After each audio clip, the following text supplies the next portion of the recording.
coming from sustainability, I always had my doubts about Bitcoin, and something like Bitcoin feels crazy, wild, all unresponsible. Yeah, totally.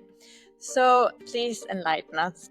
That is definitely the question of the century, in my opinion, and every one of us will come up with a different answer, because even though we humans like to, let's say, humanize things, like we like to give them like shapes, human shapes and human traits, like, oh, it's good, it's bad, or it's, like that. Bitcoin is just a tool. But then the question is, okay, but what is Bitcoin? Well, it's uncensorable, it's distributed, and it's a fixed supply. So there's only 21 million Bitcoins. It's uncensorable in the sense that no government or person or entity can stop you from using it. Last but not least, it's distributed and everyone controls it. Like, we're all equal in front of this. Bitcoin doesn't just use energy, it pays for energy, right? Instead of harming the environment, actually helps the renewable energy transition. Like, it finances it, it enables it, and supports it. So you're kind of accelerating the whole renewable energy process, while at the same time plugging the hole of, like, hey, suddenly the solar energy disappears, right, so to speak, in the grid system. Not only do we have more capital, and not only is our technology much better, but now also, because AI can act like humans, we're also, for the first time, in my opinion, increasing labor at the same time. So we're multiplying, so we're increasing all three of these. It could be pretty incredible, because AIs, with all of the agentic stuff, a person could have on their computer a team of 20 AIs, which means that many things should become much more cheaper to produce and to sell on the market. Hi, and welcome back to New World in the Making. This is an episode I've really been looking forward to. Over the past year, Bitcoin has been one of the most surprising and transformative things I've come across. It challenged a lot of my assumptions and opened up entirely new questions, not just about money, but also about incentives, systems, regeneration, control. Kenobi does an excellent job guiding us through this world. His clarity, depth, and humility makes this conversation a powerful entry point into a topic that I believe is essential to pay attention to, especially if we want to realign our incentives with the natural world and build something truly regenerative. Just a quick note, the middle section gets a bit more technical to help us all build a basic understanding of how Bitcoin actually works. So if you're already quite familiar with Bitcoin, feel free to listen more closely to the beginning and later to the later part, where we explore it through a more systemic and regenerative lens. Let's dive in.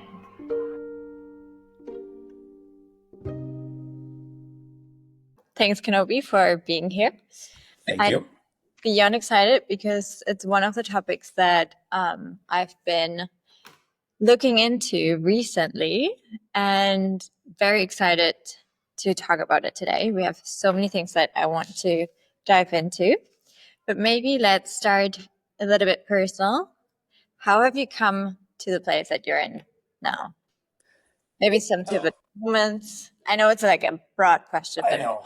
I was just gonna say, like, what do you think? Like, what do you mean, philosophically, or like physically, or like whatever feels right to you? No, but like, I imagine what you're talking about is like, what path did I take to get here?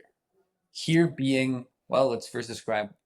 Should I first describe where I am, or just take it with stride? I think I'll take it with stride. Well, I'm Spanish. I'm half Spanish, half German. That already sets me up on a funny foot. Let's put it like on a multicultural, right, like multi-language foot.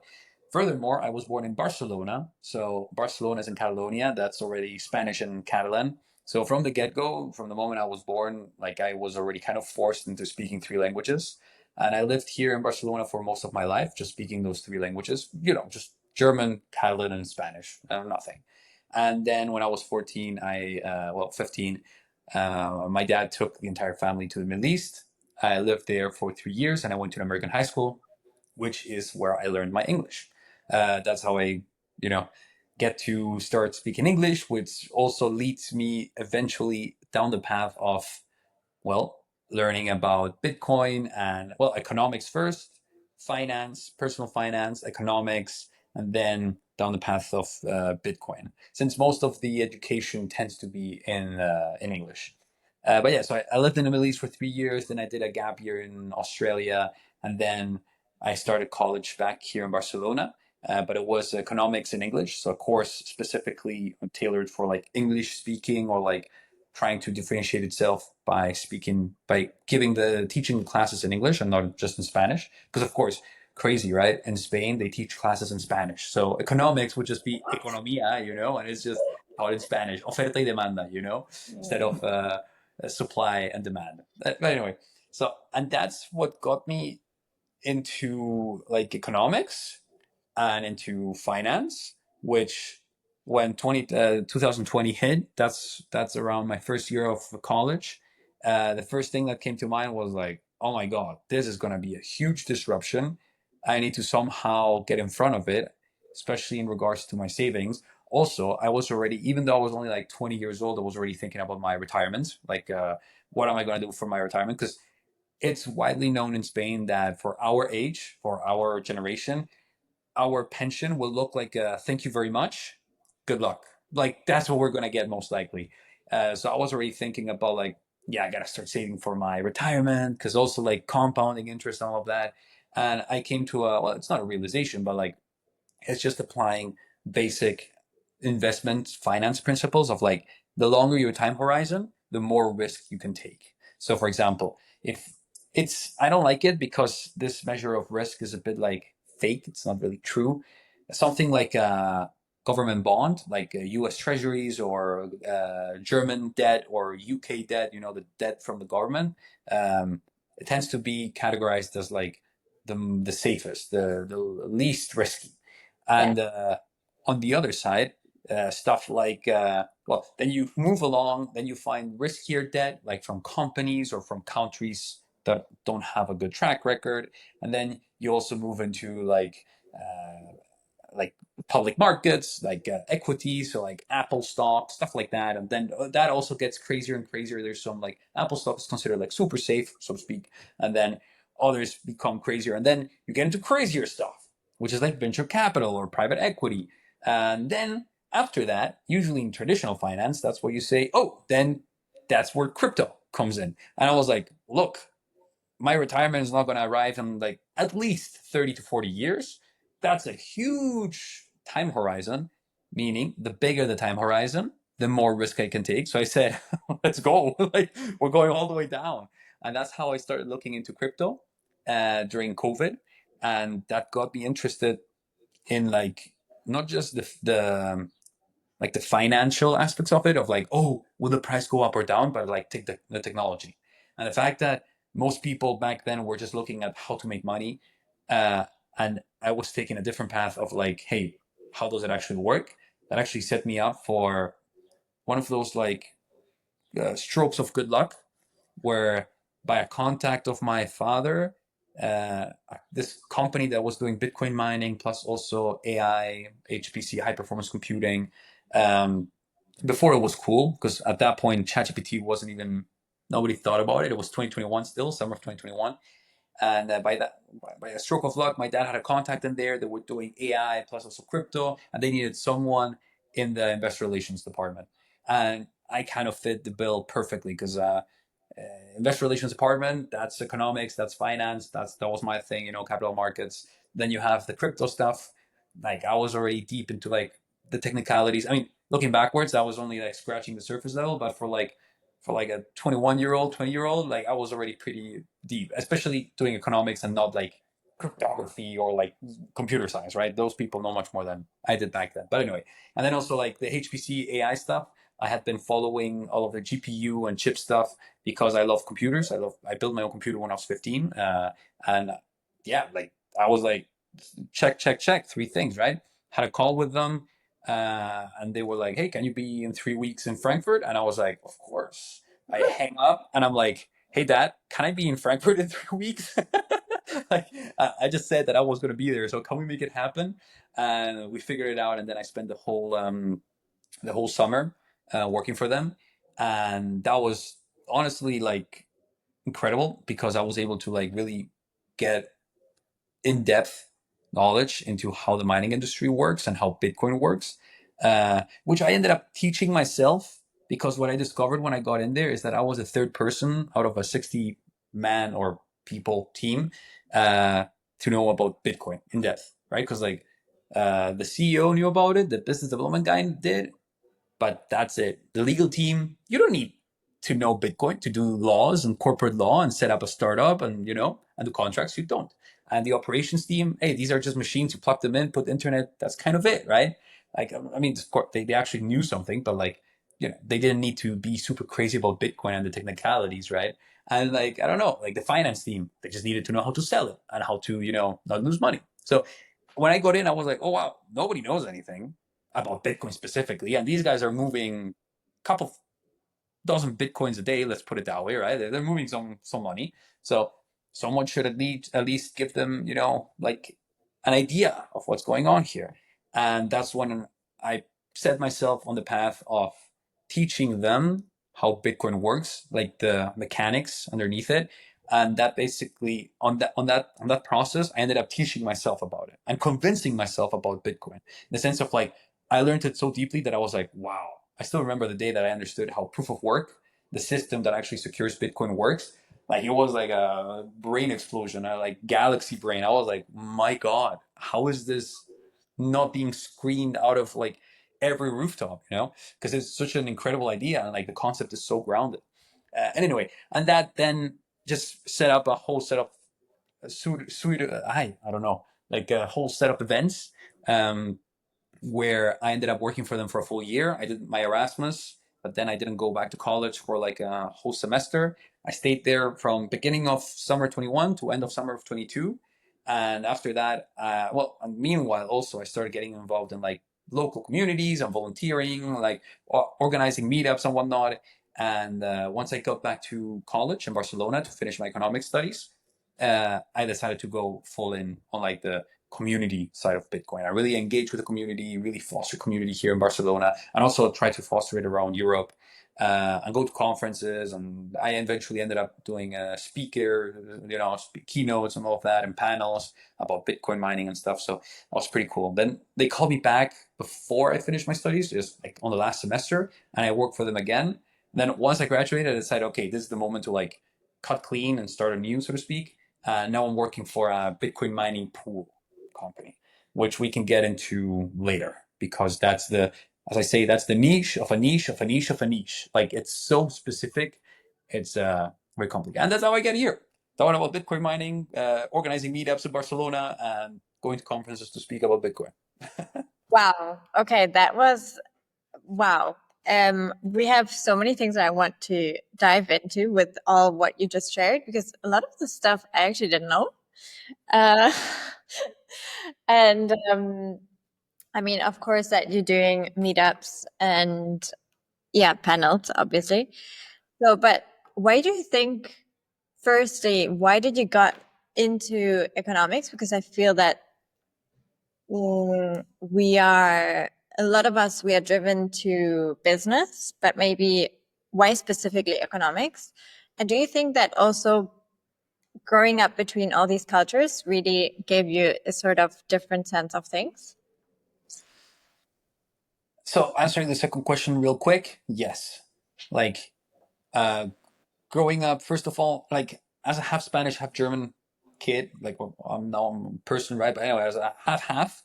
In Spain, I was the German guy, and in Germany, I was the Spanish guy, right? So in a way, you never feel like at your home. But at the same time, people learn to like love you for you, not like, oh, you're a Spanish person or whatever. Like, no, it's just you are you, and that's what happens to most people. And if you're Spanish or German or French or whatever, like that's besides the point. So that wasn't a problem. And then you also end up realizing that both, even though you're like the foreigner, not really, but like they're seen like yeah, he's the Spanish cousin when I'm in Germany with my cousins, or yeah, he's the German guy when I'm with my friends, somewhat.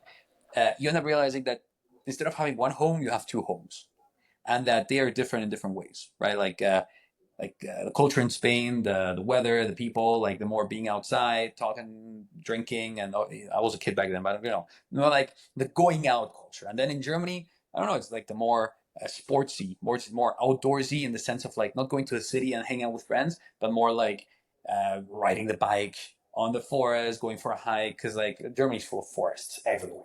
So it's a different culture, and like Kaffee und Kuchen, it's different. It's not like instead of having a beer, you have like a cup of tea or coffee with your grandma, right? And that already sets you up for like a very different like cultural experience. Like your mind, your like neuroplasticity is already much more flexible, right? Much more elastic. And then when I went to the Middle East, that was another like slap of reality and like of culture, and you learn much more, and it's pretty interesting how hey, the Middle East is not just what appears on the news. It's like there's people actually living there. And they're also just people, and they're also just good people, like all of us, right? But anyway, that's a different topic. So yeah, definitely that gave me a lot of perspective. And why economics? Well, the funny thing is, when I was little, or not little, but like when I was thinking of what I wanted to do for college, I was actually leaning into physics, and particularly into particle physics. So like, like quantums, leptons, and shit like that, or like string theory, all of that, like the super small, right? I thought that was super fun, and my dream for a while was to actually end up working for CERN in Switzerland.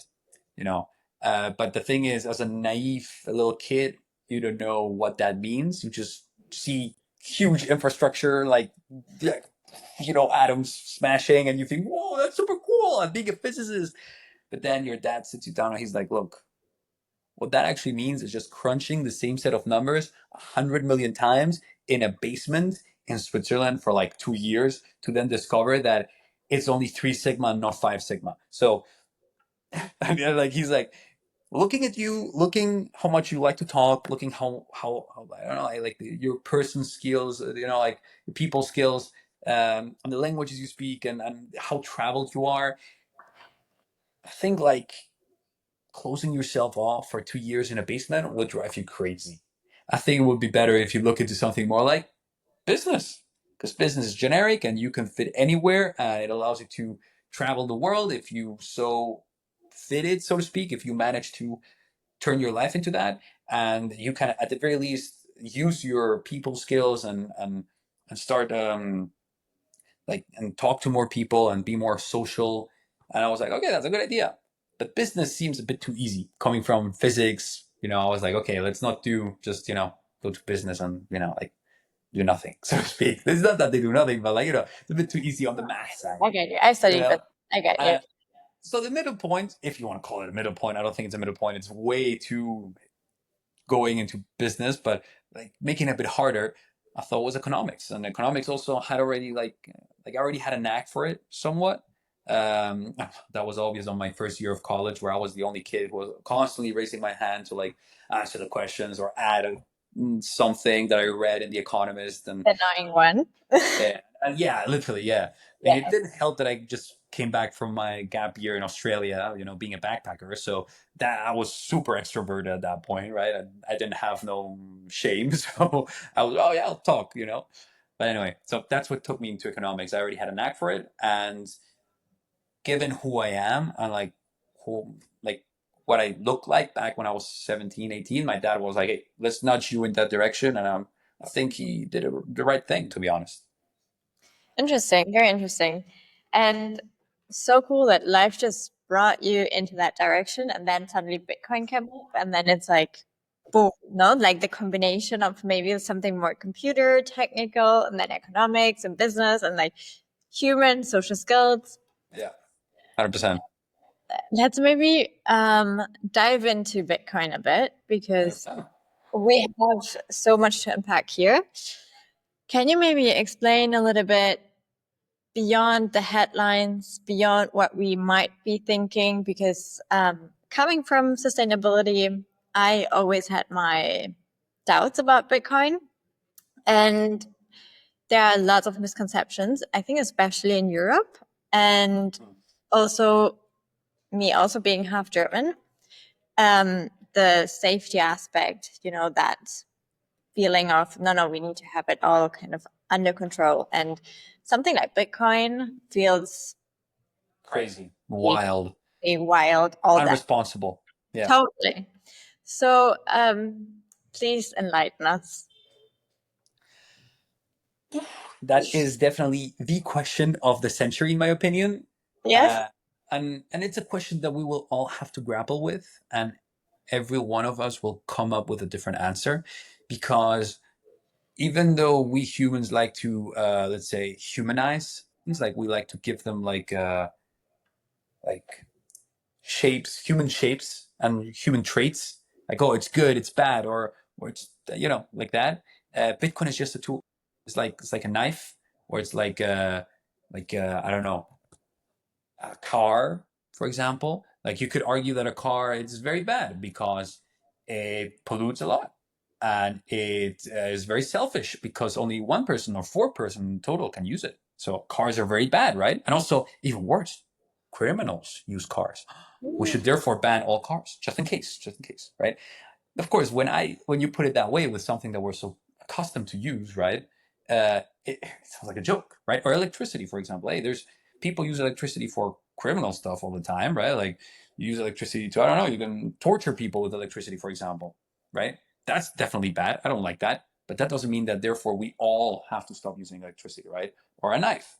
A knife, like any tool, in the hands of a good chef, it can make the best steak, best dinner of your life. But in the hands of someone with bad intentions, it can do a lot of damage, right? But that doesn't mean that therefore the next day we turn around and we ban all knives, right? So when we approach Bitcoin, we should approach it with the same eyes, as a tool. And what can this tool accomplish?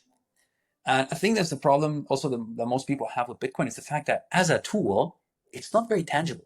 It's not like an iPhone. It's not like an iPhone. I can touch it and I can like use it and I can see, oh, I can call someone, or I can send an email, or I can also hack someone using my iPhone, right? For example. So it's a tool, but I can touch it and it's there. Or with the AI, for example, another recent abstract tool, at least with AI, you can like quickly go to ChatGPT and start typing and see the results, and it's all crazy. But with Bitcoin, because it's a bit more abstract, it's a bit harder to reach. It's not just like bitcoin.com and start using it, right? And it also has to do with money, which is a very touchy, taboo subject for many people. That ends up taking a lot of people aback, right? And instead of like engaging with this technology and noticing that, hey, it's here and it's here to stay, and I should potentially, get an idea of what it does, like the internet in the 2000s, right? Like, some people, I was talking to my girlfriend, like, apparently, like, one of her uncles in the 2000s decided that it was too late for him, and he just wasn't going to deal with it. So therefore, even nowadays, even though it's 20 years later, he's still like, he doesn't want to deal with the internet. Like, barely, like, he still calls emails, no, WhatsApp's emails, for example. And like the internet, yeah, he uses Google and that's it. But he doesn't want to have a website for his business, or use email. He still uses, like the correos, like The the, mail. the Like exactly, yeah. like the mail, right? Classical mail, not email. No. It's And, like the mail. yeah, mail and paper, paper mail, which sounds crazy nowadays, right? It's like sending pigeons, What is that? And but Well, in Germany, it doesn't sound crazy. true, in Germany, is that would actually get you a response earlier than with an email, depending Yeah, on the yeah. amt that you're talking to. But anyway, Well, and so all of these things make it so that approaching Bitcoin feels scary. And then also, it doesn't help that the governments and the news media have not painted it in the best picture. Um, but if we had to describe Bitcoin, so now we have painted the picture of like, why is it that people feel so like distant and they don't want to touch it? I know I don't want to get involved with that. But at the same time, as I've already explained, it's a tool, it's here, and it's neither bad nor good. It is what it is, and you decide how you use it, right? But then the question is, okay, but what is Bitcoin? What is it? There's a million ways to explain it, but the easiest way to explain it would be, it's a money that everyone controls, but nobody can change. So everyone can use it, everyone can control it, in the sense of like, I have this phone and I can control it, I can tweet, I can send messages, WhatsApps, but nobody can take it away from me, and nobody can change its form, right? Now, Apple cannot just go in and add an extra camera or take a camera out, so to speak.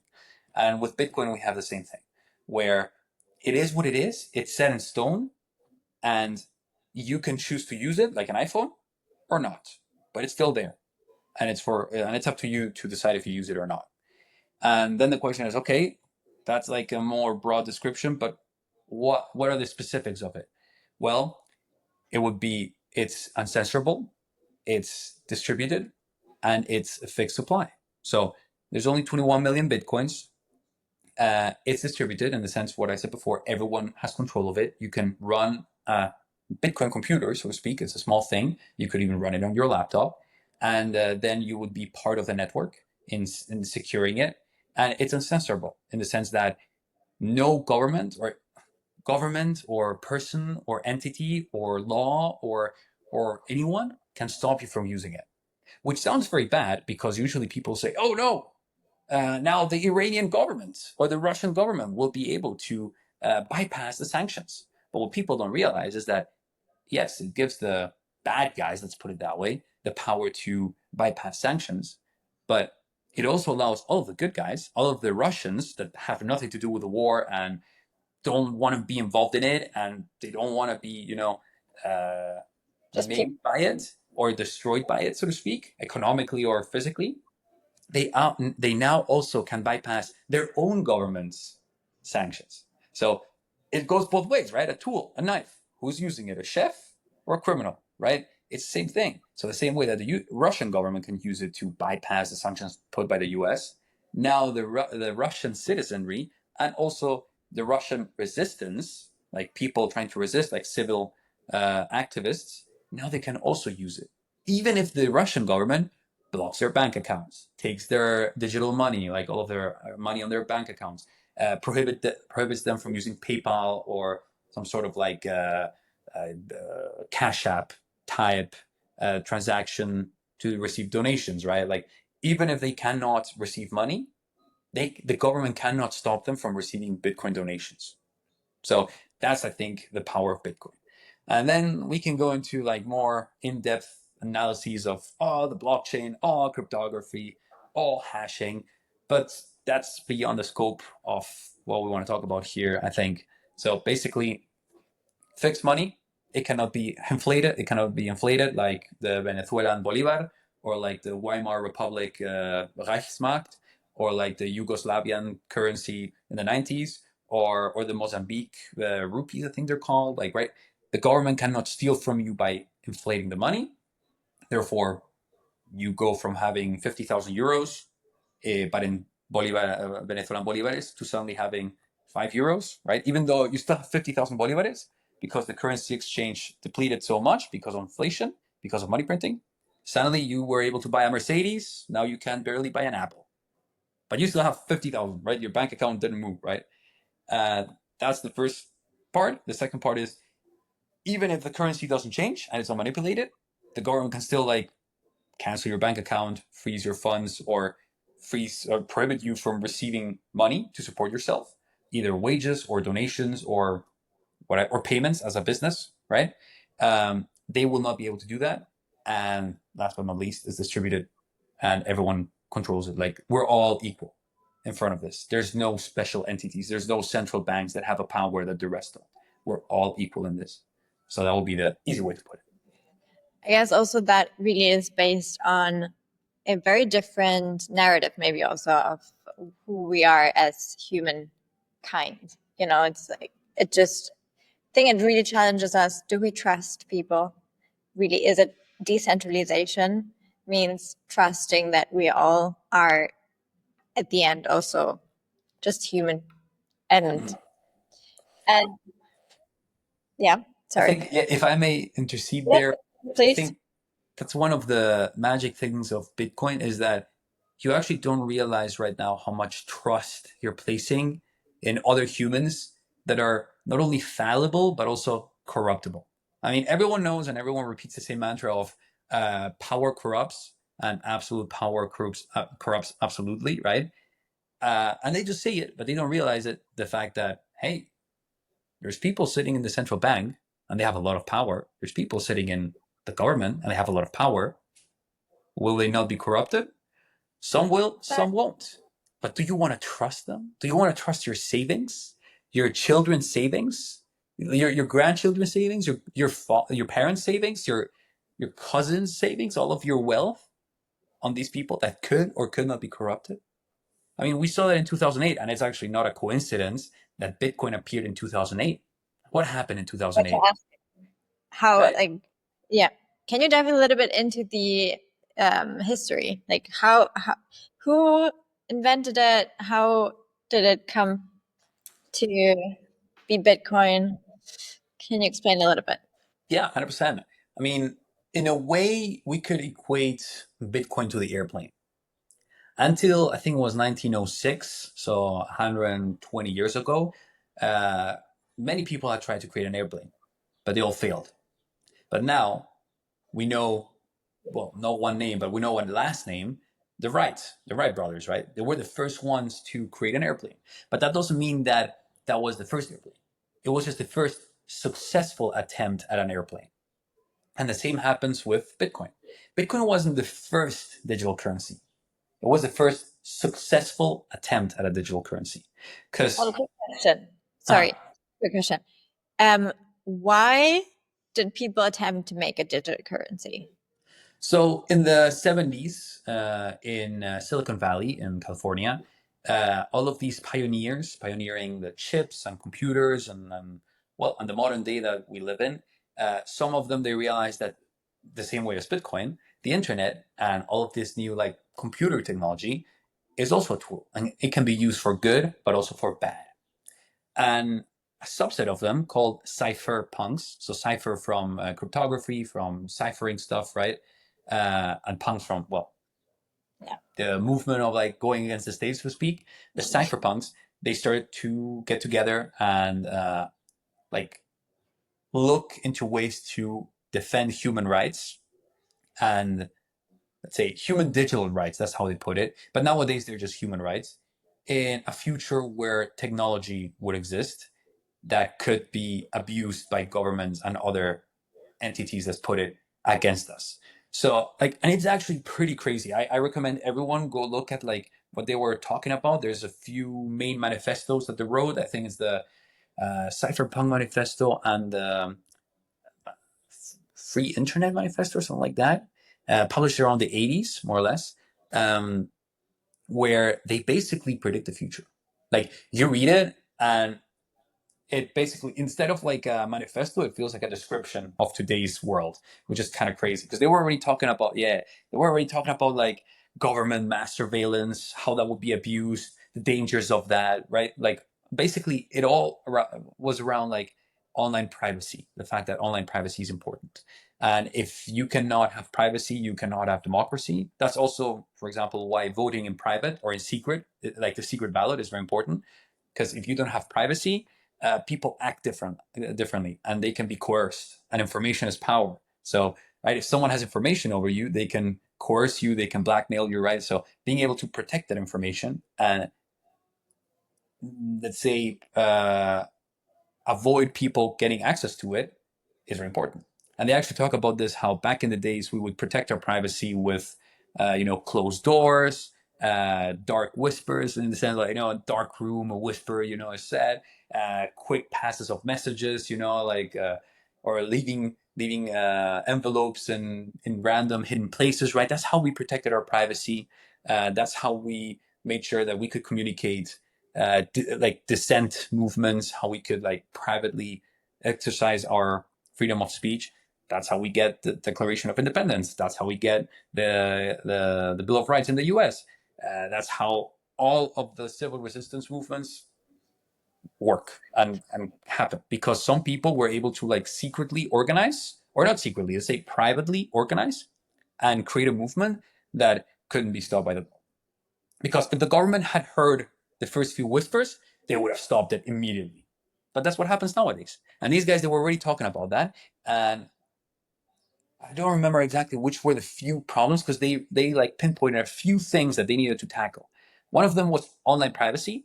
And actually, you can thank all of the encryption in your WhatsApp, in your iCloud, in your Telegram, Signal, all of these things, they all come from these guys. You just don't know it, but they all come from these guys. Phil Zimmermann, Zimmermann auf Deutsch. So the man of the room, I guess. Zimmermann. He created PGP, pretty good privacy, and that cascaded into a lot of stuff. And also public key cryptography, that's also widely used nowadays in everything from your banking apps to your private Google Cloud. The fact that I cannot access your Google Drive whenever I want, that's the cypherpunks at work. But they were working in the 80s and producing all this technology. And most of it was privacy, but they also, let's say, detected another point of friction or of worry, and that would be money. And the fact that once money goes digital, one of the ways that we keep privacy, or we kept privacy back then, was with cash. You want to make a donation to a political party.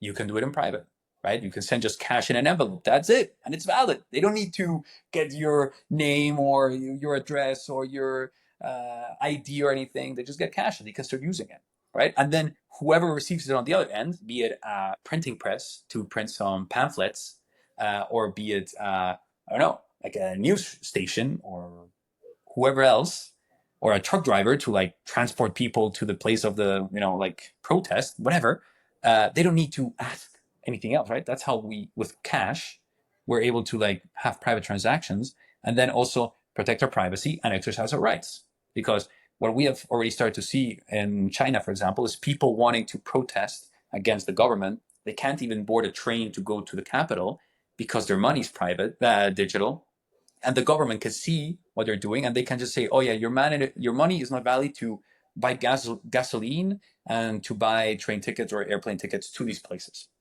And suddenly, you have no more rights, or they freeze your bank accounts and your money and your donations, and any movement that cannot feed itself for 3 days is dead, basically, right?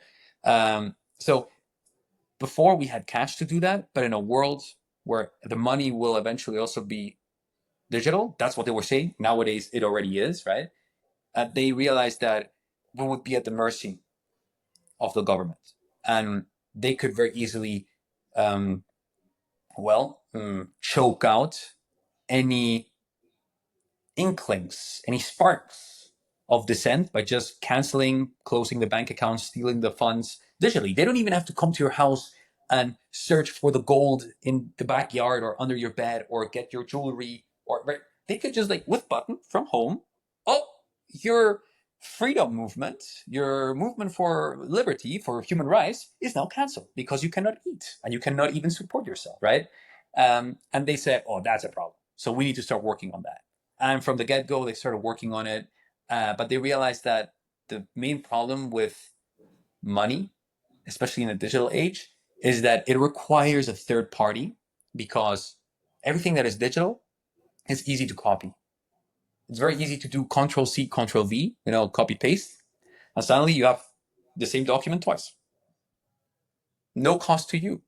Information is very easy to copy in the digital age. Try to do that with a dollar bill or with a euro, right? Try to copy it. It's impossible. It's physical. But that's a property of the physical world. The property of a digital world, it is very easy to copy things. So they realized, if we have a money, we don't want people to just print it forever. Control copy, control paste, control paste, control paste, paste it a million times and, oh, I'm a millionaire now, which we all know what would happen is Venezuela, so to speak, right? If we don't want that to happen, we need to somehow make sure that that's not possible. And they tried different designs and they tried different things and different ways to fix that. But they realized that there was a problem. They always needed a central authority. Someone in the center that would make sure that nobody would cheat. That, hey, you had 100 euros yesterday. Where do you have 150 today? Did you just copy paste it? Yeah, did you just play games? And they didn't like that because central authorities are problems. Yeah. They can censor you. They can suddenly take your money away. They can freeze your funds, right? And that's exactly what they were trying to get away from. If we wanted that, we could have just they could have just let history write out, and we would arrive where we are right now, to money that can be censored by anyone. Well, anyone, by the government, the bank, private entities, let's say. and that's not what they want. So they tried a few things like eGold, BitGold, DigiCash, Liberty Reserve. That's just a few names, but there were about 10 attempts, 10, 15 different ideas. And at the end, the only one that prevailed uh, was Bitcoin. And that's also the funny thing is there's a very good book that explains it in great detail, and I recommend it to everyone. It's called The Genesis Book by Adon van Weerdum, where he explains the whole process till we get to Bitcoin. And what he describes very well is how at the beginning in the 80s they were very excited to like tackle these problems, right? And the problems of privacy, for example, they were tackled very quickly, very easily, let's say. They were very readily available, and advancements happened in a very consistent pace. But on the monetary front, there were a lot of attempts, a lot of good ideas, but like they never seemed to work out, and the steam was lost. And by 2004 or 5, nobody was paying attention to a problem, and it was basically deemed impossible. Like it was just lost. And they were kind of just resigning themselves to, well, the world of tyranny that they knew was upon us.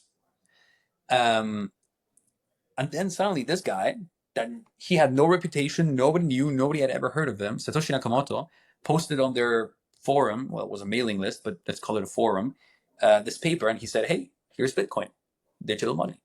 And at first, nobody believed him. They all thought like, yeah, right, some random guy that nobody's heard of, like just solved it out of nowhere. Yeah, good luck. But well, here we are now. He's the first one who managed to do it, and we haven't looked back ever since. And this entity, I mean, we still don't know who this person, group of people, whatever, is, and they completely vanished, right? Well, that's actually one of the advantages of Bitcoin. That's actually something that sets it apart from other, let's say, cryptocurrencies. I like to call them shit coins because they're not worth anyone's time or money. And that's the fact that, for example, who's the creator of gold? Nobody. Gold just exists. And that was one of the advantages of gold. The fact that nobody created it, nobody could just come in and give his opinion or change his mind, and suddenly now gold weighs twice as much or half of it, or now I don't know, gold is green instead of yellow, right? Nobody could do that because that's one of the physical properties. But of course, with digital stuff, it's harder. But you want the money to be neutral. You want the money asset to just be a tool for everyone to use equally. And something that Satoshi Nakamoto recognized very early on is that if this project, Bitcoin, was to have a central figurehead still around, that person would have outsized power. They would basically become, even though they couldn't like steal your funds or freeze your accounts, because by default the system doesn't allow anyone to do that, they could still like transform the system eventually with their own opinion. And anything they would do, any opinion, any thought, any idea, any message they put out there could affect the system. So if you want to create a truly neutral money, the creator of it needs to disappear. And that's actually one of the greatest gifts that Satoshi Nakamoto gave us. He just disappeared. He one day said, literally, I've moved on to other things. And we never heard of him again. Never again. And people have tried to figure out who it was, but we still don't know. Some people say it's the CIA. Some people say it's the government. Some people say it's this guy or that other guy, or it's a group of people. Some people say it's a group of people. But the good thing is that regardless of who it was, It doesn't really matter. it doesn't really matter. Not anymore. Like, even if he came back, he can't do anything.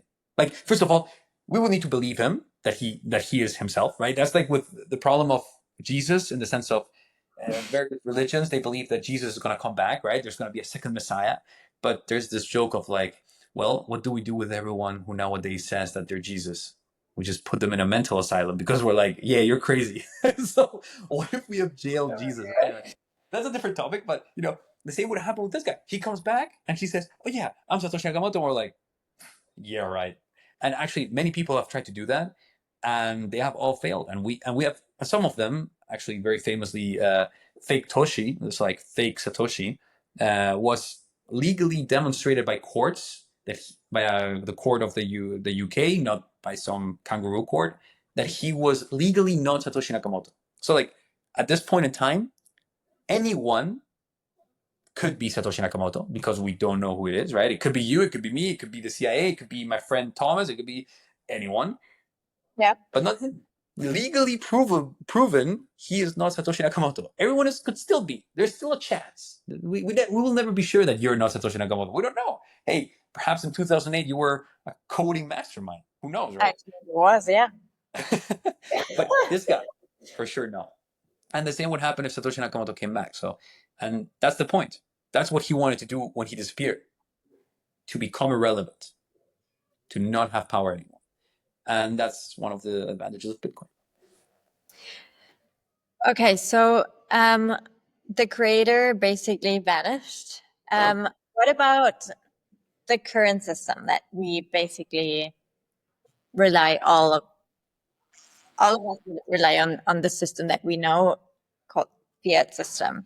Can you maybe give us a little bit of a comparison between Bitcoin and fiat currencies? Yeah, 100%.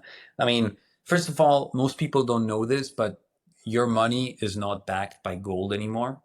Like some people still think that, well, they're euros. There's like a couple tons of gold in Spanish central bank or German central bank or at the European central bank that backs the money, the currency, but that's not true. Like your currency, like the money, either be it digitally on your bank account or on your pocket, uh, it's just paper. It's just paper with funny colors and funny shapes. That's it. It's nothing more than that. And what it says in the U.S. dollar bill, I think it's something like backed by the trust of the U.S. government or the U.S. institutions or the Federal Reserve, something like that. And to some people, that sounds like, oh, what a relief! Thank God, someone's backing it.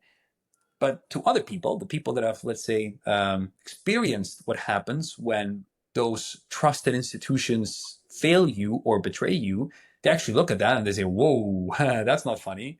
Because what if tomorrow they just print away?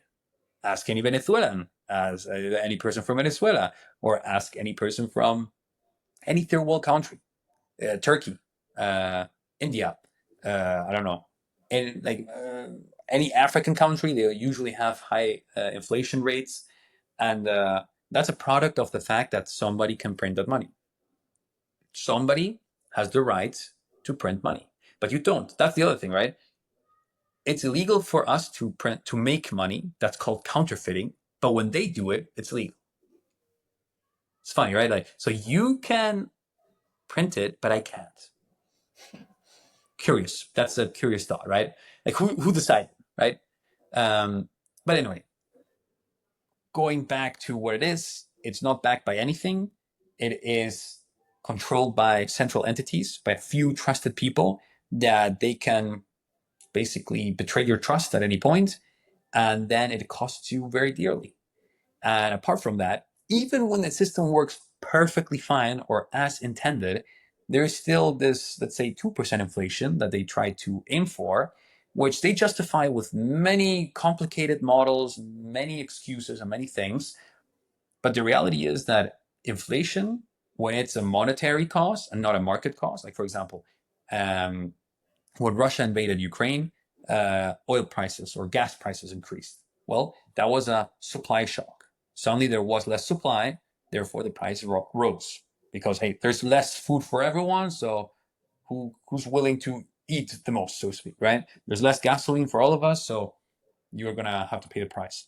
Um, but if there was really no inflation, like if the money had stayed the same, what we would have seen is the price goes up because there's a supply shock. But then that's a funny word. The solution to high prices is high prices. Because when there's a high price, it means that yesterday I was selling the shirt for $5. Now people are willing to pay $20 or 20 euros. What a gift. Instead of making 4 shirts, tomorrow I'll work extra hard to make 20 shirts because I'm going to make that much more money. But what did I just say? Instead of 4, you make 20. Oh, that's more supply. So what we see is that when the price goes up because of a supply shock or a demand shock, that could also be like, for example, there's suddenly 100,000 more people willing to buy that shirt, right? That's also a way to increase the prices. You just produce more and produce more of that good, and then the price goes back down and it goes back to the level that it was in the market, right? But what we saw is that the price increased and it just stayed there.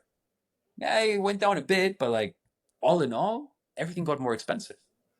And the end product at the end of the day was that yesterday, with 1 hour of your work, you could buy 100 kilometers of gasoline, so to speak. Like you can take your car and go for 100 kilometers.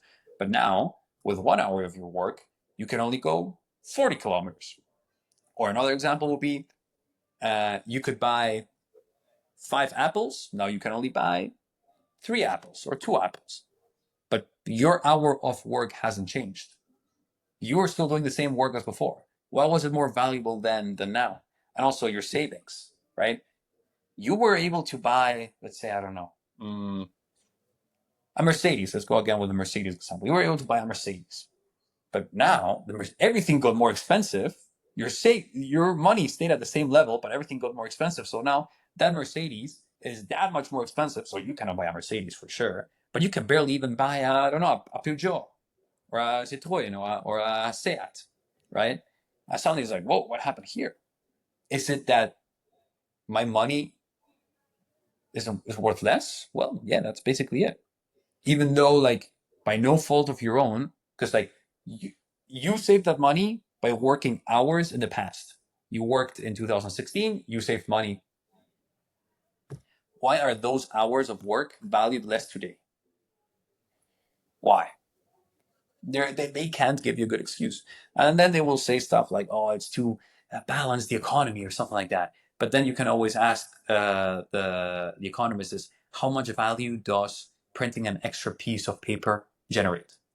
Because creating an extra shirt clothes an extra person.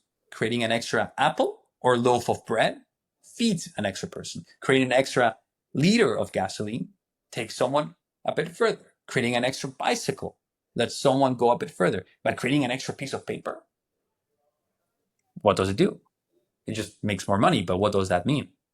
Well, an example that I've ended up using is that when the government prints money, because they're the only ones who are allowed to print money, right? Because they make it illegal for the rest of us to do. When they print money, what they're basically doing is taking a euro out of everyone's pockets. They take it, and suddenly they have 1,000,000. Ah, great. But of course, we all lost a euro. And when they do it enough times, suddenly you cannot afford that Mercedes anymore. Suddenly you cannot afford your kid's college. Suddenly you cannot afford that phone or that computer or that bicycle anymore. Or to feed yourself even. Right? And that's baked into the system, that 2% inflation, which sometimes they fuck up and it turns into 20%. Oops, good luck. But with Bitcoin, we say, how about nobody has that, as it was once called, exorbitant privilege? What if we're all equal? I know, crazy thought. What if we all have the same rights? I know, call me, call me madman, And well, Satoshi came and he said, actually, let's make it into a reality. And that's what we're trying to do nowadays. That's really cool. And thanks so much for really bringing it down to understanding the basics, because I think this is the biggest hurdle to really get into, like, oh my gosh, it's actually a tool to go into human rights and where we all are the same. Yeah, and funnily enough, I was last week in Oslo for the Oslo Freedom Forum organized by the Human Rights Foundation.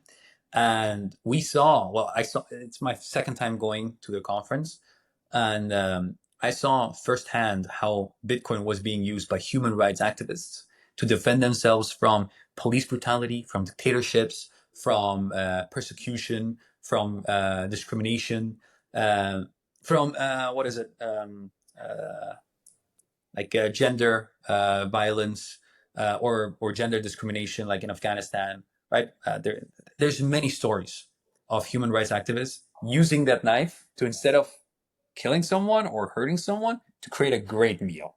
What in this case is more to like defend their own rights. And I think those are the stories that we should highlight.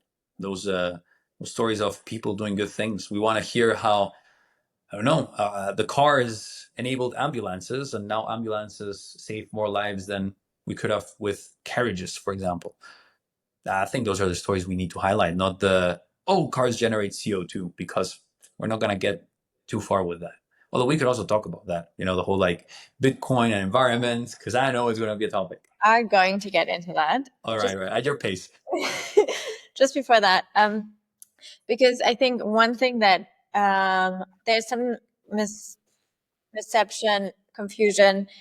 How do we do mining if there's a limited amount of Bitcoin? Like, how do you create Bitcoin if there's just limited amount?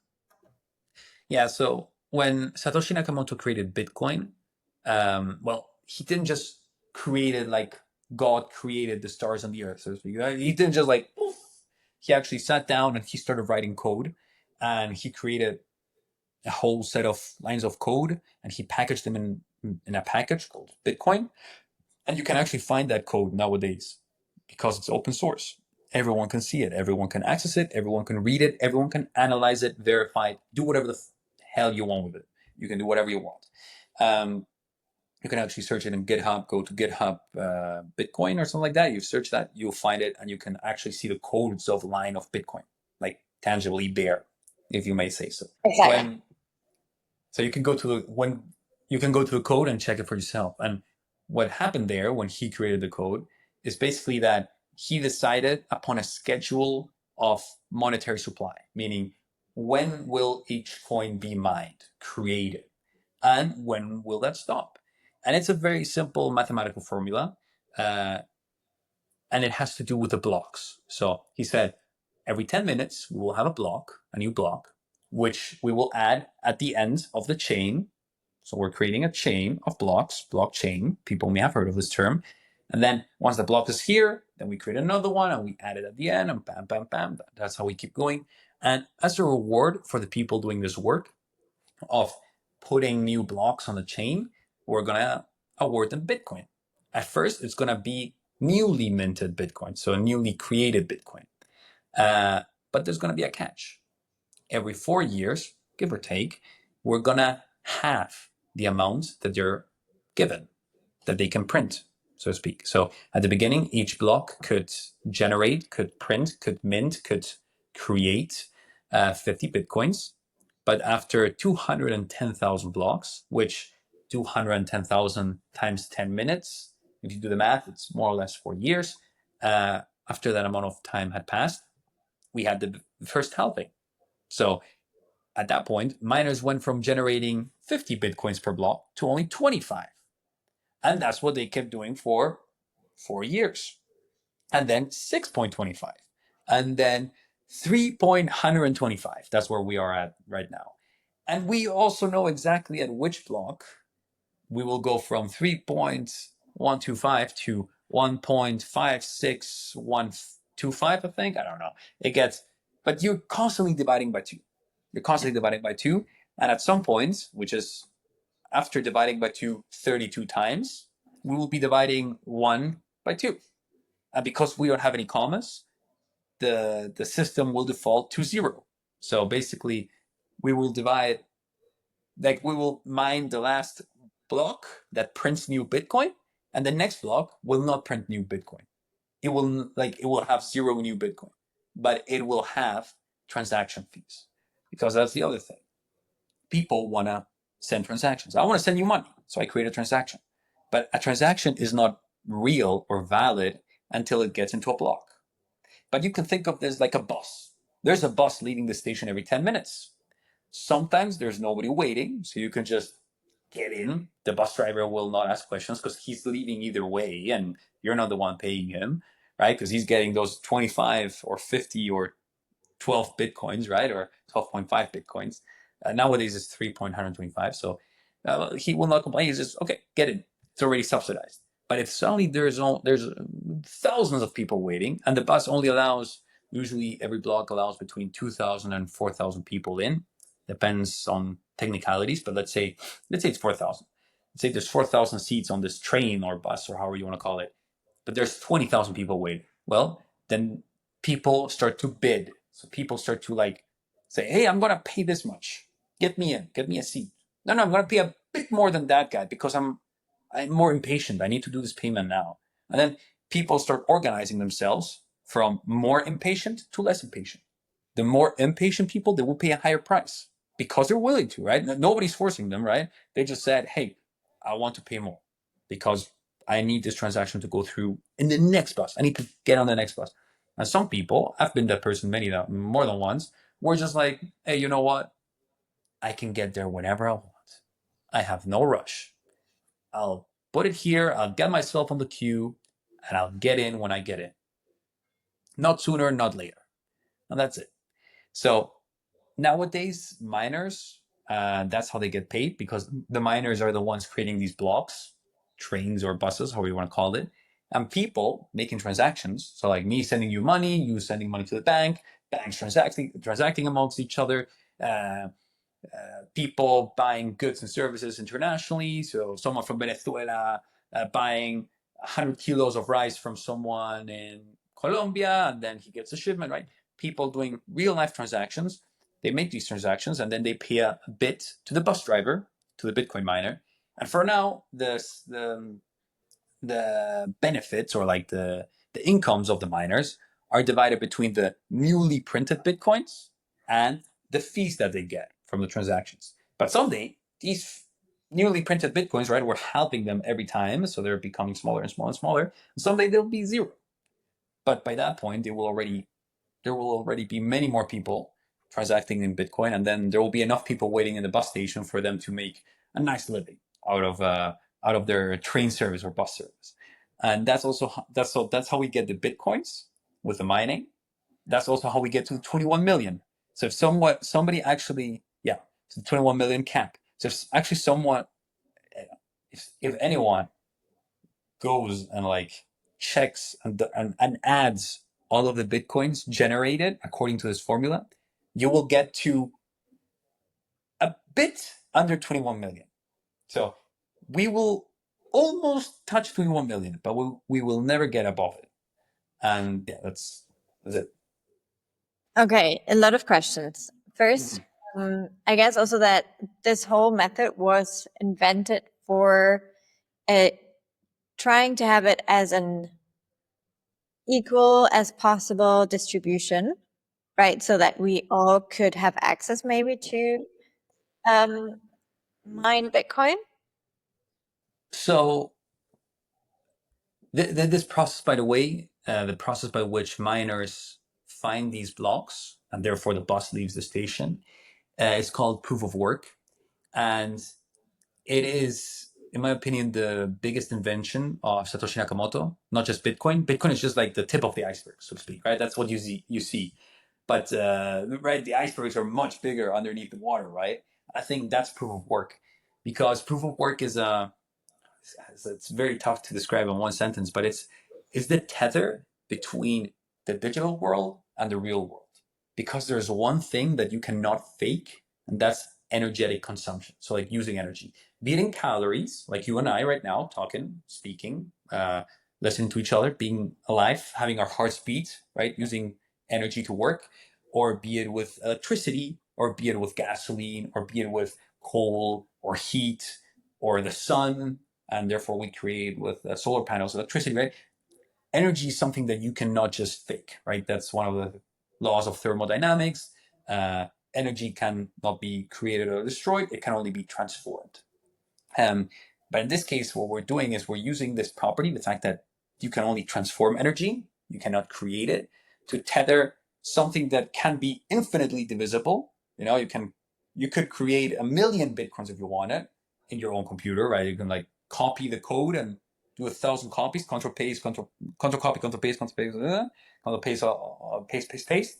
But we're tethering this like digital abstract realm of infinite possibilities and zeros and ones and cyberspace to the real life by making sure that the people that find these blocks, they need to spend energy.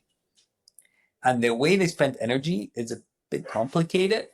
Well, not complicated, but it's more like it's tough to understand, because in a way what miners are doing is they're doing random checks. So They get the information from the last block, plus the transactions, they package them all up, and then with this information, they kind of like just randomly check numbers until they find a valid. And anyone can do that. You can actually, there's videos on YouTube of people mining Bitcoin by hand, or you can, someone did it on Minecraft. They did like a whole contraption that could mine a block on Minecraft. But of course, the thing is, that's like, what would be the correct example? Like having a many-sided dice and rolling a one. So having a 100-sided dice, throwing it and rolling a one. It's very low probability that you're going to get it, but at some point you will. That's kind of what miners do. It gets into hashing and SHA-256, and it's a bit complicated. But basically what they're doing is they're constantly rolling this dice, this digital dice, and checking if it works. But of course, rolling this dice, it's a mathematical equation, and it costs energy. So when they actually find that dice, that one out of 100, right? We can go check it out by ourselves and be like, oh yeah, he actually rolled a one. And we know by statistics and math, we know that he couldn't have rolled it on the first trial, or he couldn't have faked. Like he couldn't have like just put it with the one looking upwards and being like, hey, we did it, right? They cannot do that. They need to, we know but for a fact that they needed to try 1,000,000 times, or 100,000,000 times, or 100 trillion times, or many more times, right? Before they got it. And by knowing that they did that they had to use energy, we're therefore tethering, we're saying, hey, this block, so much energy was used. Real energy in the real world. Like it's not just some hocus pocus magic internet money. There's also real energy attached to it. And then there's also the thing of like, hey, miners don't consume energy, they pay for energy. Because yes, you consume that energy, you used it for the purpose of mining, but you also got paid a reward. Remember, we get bitcoins, newly minted bitcoins, plus the fees from all of the bus riders. And then, of course, there's an energy company on the other side saying, hey, there's an energy bill coming at the end of the month. You got to pay it. And most of these miners, they end up paying a lot of money to energy companies and the grid. But anyway, I got a bit off rails. I don't know. I mean, that is exactly also another point that we totally need to get into, because I mean, it's great to connect it to real world energy use, but obviously there are then sustainability questions. But before we get into that, just how is it still financially incentivized then when you always get less Bitcoin through all the halving, and it getting more and more complicated because there are more people even on the grid usually, and then the compute power you need is so expensive, then just even to get the equipment maybe, that when is it still profitable, and are we letting now the big mining companies centralize the power of what we thought was a decentralized currency? So it's that's a tough question to answer, to like fully answer. But the easy way to answer it, or like the quick version, would be that anyone can mine Bitcoin. I said before, you can even mine Bitcoin on Minecraft or by hand. And what matters here is that you do not need a permission from anyone to mine it. You don't need to go to any central registry. You do not need to, right? Like there's no regulatory body, which for some people that sounds bad because it's like, oh, but how do we know that only the good guys are mining, right? And it's like, oh well, how do we know that only the good guys are using cars? Well, we don't, because you, even if you buy a car, you can then sell it later, and somebody else sells it later, or stolen or whatever, right? So anyway, so let's not get into that. But because there's no regulatory body about it, and it's just math, it's just rolling the dice. You just need to get an ASIC, which is an application-specific integrated circuit, which is like a specialist computer, that does the rolling of the dice for you. And the good part about those is that you don't need to spend $100,000 to get them. Nowadays, with a bid axe, so Bitaxe, Bitaxe. You can actually buy them for like $100 and $130, and you will have a top of the line chip sent to your home, already prepackaged in a very nice little like PCB, so like a motherboard type thing, and you can just put it in your house, plug it in, and you will be mining with the same efficiency as the big guys. The difference is, of course, they will have a larger scale, right, and therefore a larger chance of getting a block, but they do not have any inherent advantages, so to speak, right? So, and actually, on the other side, they may have disadvantages because, as we saw 2 years ago in 2023, lots of these big guys, they were very proudly going around showing their data centers and how much money they spent on all of these machines, but then they were going bankrupt because it wasn't profitable to them. Meanwhile, you with your small little machine at home, which only consumes like €4 of energy a year, so nothing, you can run it forever. So for you, it's not really a question of profitability or not profitability. You're just doing it for the love of the art. So that's where the question gets complicated because, like, yes, in a way, the big guys are now like doing more of the mining, but at the same time, that doesn't mean that you're not allowed to. So anyone's allowed to get in. And furthermore, you can think of it the opposite way. They invested more, so they have more risk. In your case, something goes wrong with the network or whatever, like, or your machine turns off, you're not losing hundreds of thousands of dollars a minute or an hour. You barely lost a few cents, if even, right?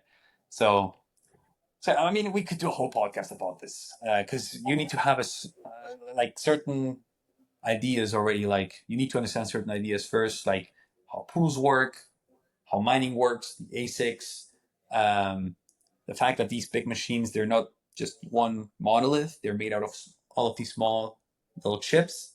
Then also a bit of economics about the fact that the efficiency that the machine has is just the efficiency of all of the chips. So if you have one of the chips, you have the same efficiency. And that basically means you have this, the same inputs and the same outputs and the same costs. You can just scale it infinitely. It's a whole thing. It's a anyway. I see, I see. But I mean, maybe you can like explain just a tiny little bit what you work on, the pooling, that kind of combines several entities into benefiting. Is that right? Yeah, 100%. So pooled mining comes or arrives into the scene because, as we said before, blocks only arrive every 10 minutes. If you do the math, that means 6 blocks per hour. And if there's 24 hours in a day, that's 144 blocks per day. And the thing is, at the beginning, anyone could mine Bitcoin with just their laptop. They would just download Bitcoin and just click get Bitcoins, and then their computer on the background would start mining Bitcoin, and they had a decently high chance of hitting a block. On the other side, like on the flip side, Bitcoin didn't have a market price. Like it wasn't even worth a cent back then, right? So you would just do it for the lulz, for the hobby, for love of the art, right? But it was a new toy on the market, a new internet thing, and you could do that. But there was no like profit incentive there. And then as time went on, more people joined the network, more people started mining. And with that, you get that you go from hitting a block a day because there's only 100 of you. And because there's 100 of you and there's 144 blocks, there's a high chance that you're going to get one that day. To suddenly being 1,000 of you, but still only 144 blocks. It's almost like every day we bake a pizza and there's 144 slices. It's a big pizza, right? Let's say. And some days you get one and some days you don't. But eventually, there's so many people that before you get a slice of pizza, you will have died of hunger.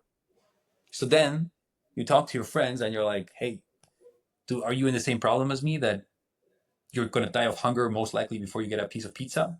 And they're like, yeah, me too. But at the same time, you realize that, hey, I get a pizza once a year, statistically speaking. So I could get it tomorrow or I could get it at the end of the year. Of course, if I get it at the end of the year, I'm not going to be around. I mean, I'm going to be I've died of hunger. But if I get 12 other people like that, or 11, and we become 12, that means that on average, instead of getting one block a year, we'll get one block a month because there will be 12 as many people as us, like 12 as much compute power. So what we can do is, hey, let's get together, all 12 of us. Then when any one of us randomly gets the block, or like the slice of pizza, we distribute it equally to all of us. And then when I get the block, I will distribute it equally amongst all of us, and so on and so forth. And this way, by the end of the year, you will have effectively gotten your slice of pizza. It's just that instead of getting it all at once, you got it piece by piece. And you can think of, and like what happens with Bitcoin mining is that the dying of hunger would be going bankrupt because you couldn't pay your energy bills. So let's say you have a medium-sized operation, and well, medium size, small size. It's still like, let's say you have 100 machines. That's already quite a bit, but like it's not huge. If 100 machines, they have cost you like, I don't know, what could that be? $120,000, give or take. Yeah, more or less, or perhaps less. I don't know, but like let's say $100,000. And plus, you're also $200,000 for the electricity infrastructure and the data center or the container where you're setting them up, all of that. And then you're spending, I don't know, like $10,000 of energy a month. That's $10,000. That's a lot of money in energy. But of course, your mining brings in 20,000, right? So if you get it, if you get paid, you will pay off your energy bill and you'll get off scot-free. But you could also try your luck and not join a pool and just mine by yourself, and you know that eventually you will find a block. And instead of getting paid $20,000 a month, you will find a block and get paid now like 3 Bitcoins, which is like $320,000 more or less, give or take. And of course, $320,000 sounds much better than $20,000. But of course, perhaps you get it in 2 years, and by then you will have gone bankrupt. So therefore, people join up. Yeah. Sorry, quick question. What about the fees that you were saying also that people also mine it? They're put on top, but like to like run That's down, I just run it down to like 3 Bitcoins. It will be 3.2 Bitcoins on average that miners get per block. okay.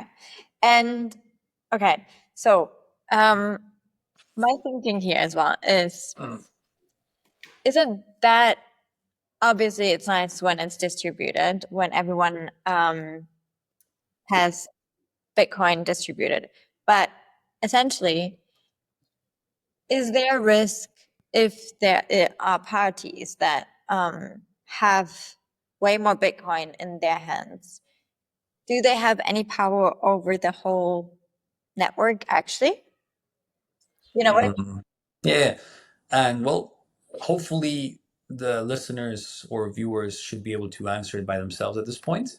Yeah. But the answer is no. You have no power. You cannot have dinner with the head of the Federal Reserve or the chairman of the Federal Reserve or the director of the European Central Bank and give him a nudge, make him a favor, slide him an envelope, and suddenly tomorrow your bank or your business gets an extra million or an extra 100 million on your bank. You cannot do that. So no, having a lot of Bitcoin doesn't give you more power. It just gives you more Bitcoin. But like, I have the same say over what happens on the network, like over which rules we change or choose not to change, as the person that has a lot of money. If Can you go anything, into that? hmm? Can you go into that? Because maybe some are also a little bit confused and like, can we actually change the rules? So there's the 51%.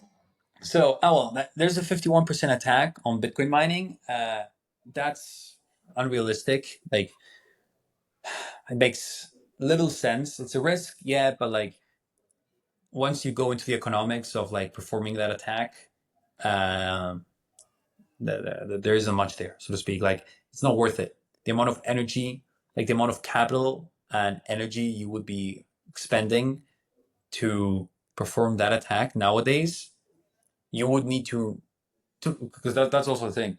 The only thing you achieve with that attack would be to do a double spending, in the sense of like, I paid you, you give me, I don't know, the gold or the oil or the something or the nuclear warheads or the ships, give them to me, and then I I reorganize the blockchain. So like people have kept adding blocks, but then I cut them all.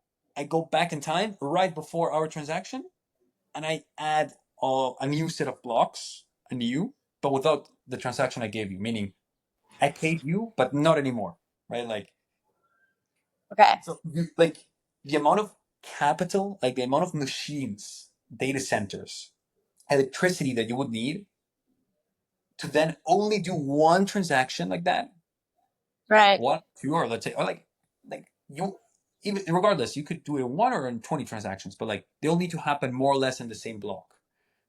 Right. You would need to be buying something hugely expensive, immensely expensive. But what do you need then for us to change rules in Bitcoin? That's a different topic. The 51% attack is an attack to like scam someone, so to Right. speak. But then to change the rules of Bitcoin in the sense of like, hey, do we want to make the blocks bigger or smaller? Do we want to create a new type of transactions? Or do we want to add quantum resistant cryptography? Or I don't know, do we want to make a change to how the transactions are processed? Stuff like that. Like you could also even try to do a change for like, hey, what if we just have 42 million bitcoins? Like instead of like we start printing double the amount of bitcoins per block. You could even ask that. You could do any change. But then you need to convince everyone. And that's the thing. That's how you can change stuff in Bitcoin. You need to go around all of the people running their Bitcoin computers, not the mining machines, not the miners, but Mm-hmm. the Bitcoin computers, which are a different category.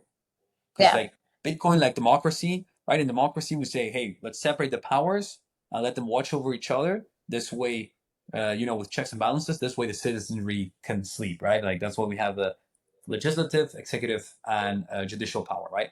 And in Bitcoin, we have something of the same, where the miners, they only perform the action of adding new blocks and getting paid, but the network of like the actual Bitcoin network that's created by people like you and me running very simple computers. It could even be your old laptop or your old computer or whatever, or your old phone even. Running your computer there, it's not mining. It's just listening. Huh? Right? Is It's a that node, exactly. That's a node. It's just listening. And anytime that someone sends in information like a new transaction or a new block, it checks it, it verifies it, makes sure that it's correct. There's no breaking any of the rules. That it has, like, because you have a certain set of rules in your node, and then it adds it to the blockchain, okay? to blockchain or to the mempool, to the waiting area before a transaction goes into a block. And and these are the people running these machines. They are the ones enforcing the rules, making sure that Bitcoin stays Bitcoin and doesn't become anything else. And you will need to convince every single one of them, plus also all of the people every day, every week, every year, month, every year buying Bitcoin. You need to convince them to say, hey, this upgrade or this change is important. We should do it. And they will need to say yes on some sort of majority, either a node majority or an economic majority, something like that. But you need to have a social consensus. If you don't have that, what you will find is that in a way, it's like playing football, like soccer. You're playing soccer, everyone knows the rules. You don't need to tell your friends, hey, don't touch it with the hands. They know it, right? And also, you don't need to tell them, hey, the keeper is allowed to touch it with the hands, right? Everyone knows that. And also, if the ball goes out of these bounds, don't like it's the ball to the opposite side. And if the ball enters the goal, then it's a score. So the other team has an extra point, right? Everyone knows the rules. That's like Bitcoin. If somebody Yeah. comes along and says, "Hey guys, I want to play with my hands," we'll be like, "Okay, be the keeper." And he's like, "No, no, no, no, no. All of us with the hands." We're all gonna be like, "Okay, is it good for us? Do we want to do it?" Like everyone individually will do that. Everyone is like, "Okay, do I really want to do it?" And then we will say, hey, if you want to play with your hands, there's a free football field over there, or a free field. Go do whatever you want over there with whoever wants to join you. But the rest of us will keep playing soccer over here, you know? And the way that's what happens is like, if you want to change the rules, great, get your people and go somewhere else. Or if you convince us all, then if everyone says, yeah, I actually kind of like that idea, let's do it. Yeah, let's also use our hands. Suddenly, 5 minutes later, we're all playing rugby or American football, right? Of course, you need to convince everyone, or at least a social majority, to say, yeah, because if, let's say, you only convince 60% of the people, then suddenly the 60% of people will look at the other guys that don't want to play with their hands and be like, hey, you're less than us, so we're gonna force you to go to the other one. You know, you're like the losers. And that already happened in Bitcoin during the block size wars around 2015 to 17, where many people wanted to change stuff, and they wanted to change stuff in Bitcoin and force other people to follow along, but nobody followed them along. And then they just went to play by themselves with their three friends while everyone else was watching the match or playing football, you know, and everyone was having fun. Nowadays, we call them Bitcoin Cash and Bitcoin Satoshi Vision. And the indicator that we use is the most clear indicator, but there's a few others for how successful they have been. Is just the price. You look at the price versus Bitcoin, it's horrible. Anyone who at that point decided to go play football with them or like American or rugby, they ended up losing money, a lot of money. And everyone who stayed here, we kept having fun and we kept making money, so to speak. So it's a way to visualize it. Isn't that also what Jeff Booth is talking about the layer one, and that Bitcoin is basically just layer one, and then we're building now on top of Bitcoin layer one, just like the internet was 40 years ago, and now Yes. Lightning now coming Yeah. in layer 2 and 3 and all that. Yeah, you need to know like yeah, but that gets a bit technical. So you need to know how like that how most technologies are built, which is not just one and done. But like as you say in layers, like you create different layers that build upon each other and add different functionality while still like a pyramid, right? Like still having the support of the solid base, right? And in Bitcoin, you could even say that us, people like you and me, and people listening, right? We are layer zero. The people, like the base of the base, the genesis. We are the ones who make this thing happen and run and work because we're the ones who. One day I decided to go out, buy a little computer, and put the Bitcoin node in there. And I was the one who said, with these rules, the rules that everyone's using, not other specific rules, but the rules that everyone's using, because I chose to. I could have also chosen to put other rules, but I looked at all of them and I said, this makes more sense. Everyone's choosing it. That's for a reason. I see the same reason. That's it. I don't want my money to be stolen. I don't want my money to be frozen. I don't want my money to be inflated. So I was like, there we go. We're layer zero. And then there's layer one. That will be Bitcoin. That will be like banking transactions, right? Safe, slow, secure, expensive, if you might do that comparison. And then when you go to a coffee shop, you don't pay with wait, let me do a Swift transaction. Wait, let me do a SEPA transaction, ACH transaction. You don't do that, right? It's like, oh, what's your IBAN? No. What's your bank account? No, you don't say that. You go and you tap your Visa. You go and you tap your MasterCard, right? And with Bitcoin, we have the same, but it's called the Lightning Network. That would be the second layer, and then there's also other stuff being built, but yeah, it'll take time. Like For another day. Yeah. Yeah, exactly. Okay, so basically we have covered now the basics and understanding of Bitcoin. Let's maybe get into It's been a lot. it's been a lot. No, and you've done an excellent job in really, because the thing is, when I first got into Bitcoin, I read Jeff Booth's book 2, 3 years ago now, and it just made me realize a lot of stuff, but it never like fully clicked until 10 months ago or something. And then I just went into the rabbit hole of Bitcoin and just had all these questions that I was like, wait a second, I need to kind of poke holes in it to really make sure this is actually as revolutionary as I think it is. And that's why I was trying to really just ask you all these questions, which we haven't touched a big part yet, but just the foundation of it, of how does it actually work, and is it that revolutionary in its just pure functioning? I think that's Yeah. already a big part. Yeah. What most people have to realize is that I can give you two data points, right? Bitcoin is now 16 years old, more or less. It was created in 2008, at the end of 2008. Now we're in 2025, so 16 years old. And at that point, there were only like 3 or 4 people interested in Bitcoin or even talking about it. Nowadays, we have easily more than 100 million people interested in the crypto space in general. That's it. And all of them know about Bitcoin. All of them understand it to some degree or another. And people that actually understand it to like a very deep degree, there's got to be like easily 500,000, a million. To a deep degree, I mean like they're very convinced about this. So yeah, we have like a million people now. That's So amazing. and you got to realize that all of these million people or the 100 million people that are using crypto in general, they didn't exist 16 years ago.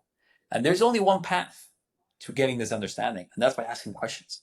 So any question that anyone may have, we have already asked it and we have already found an answer. Some answers are more satisfying and make more sense. Others make less sense, but there's always an answer. Actually, nowadays it's pretty easy to get those answers because there's been a lot of education, a lot of writing, a lot of podcasting, a lot of books, a lot of videos, documentaries. So yeah, but yeah, there's no dumb questions. There's no dumb. I don't know how many chat GPT conversations I had with Yeah, about there's Bitcoin, ChatGPT. Exactly. right? Exactly. You can check everything. Everything.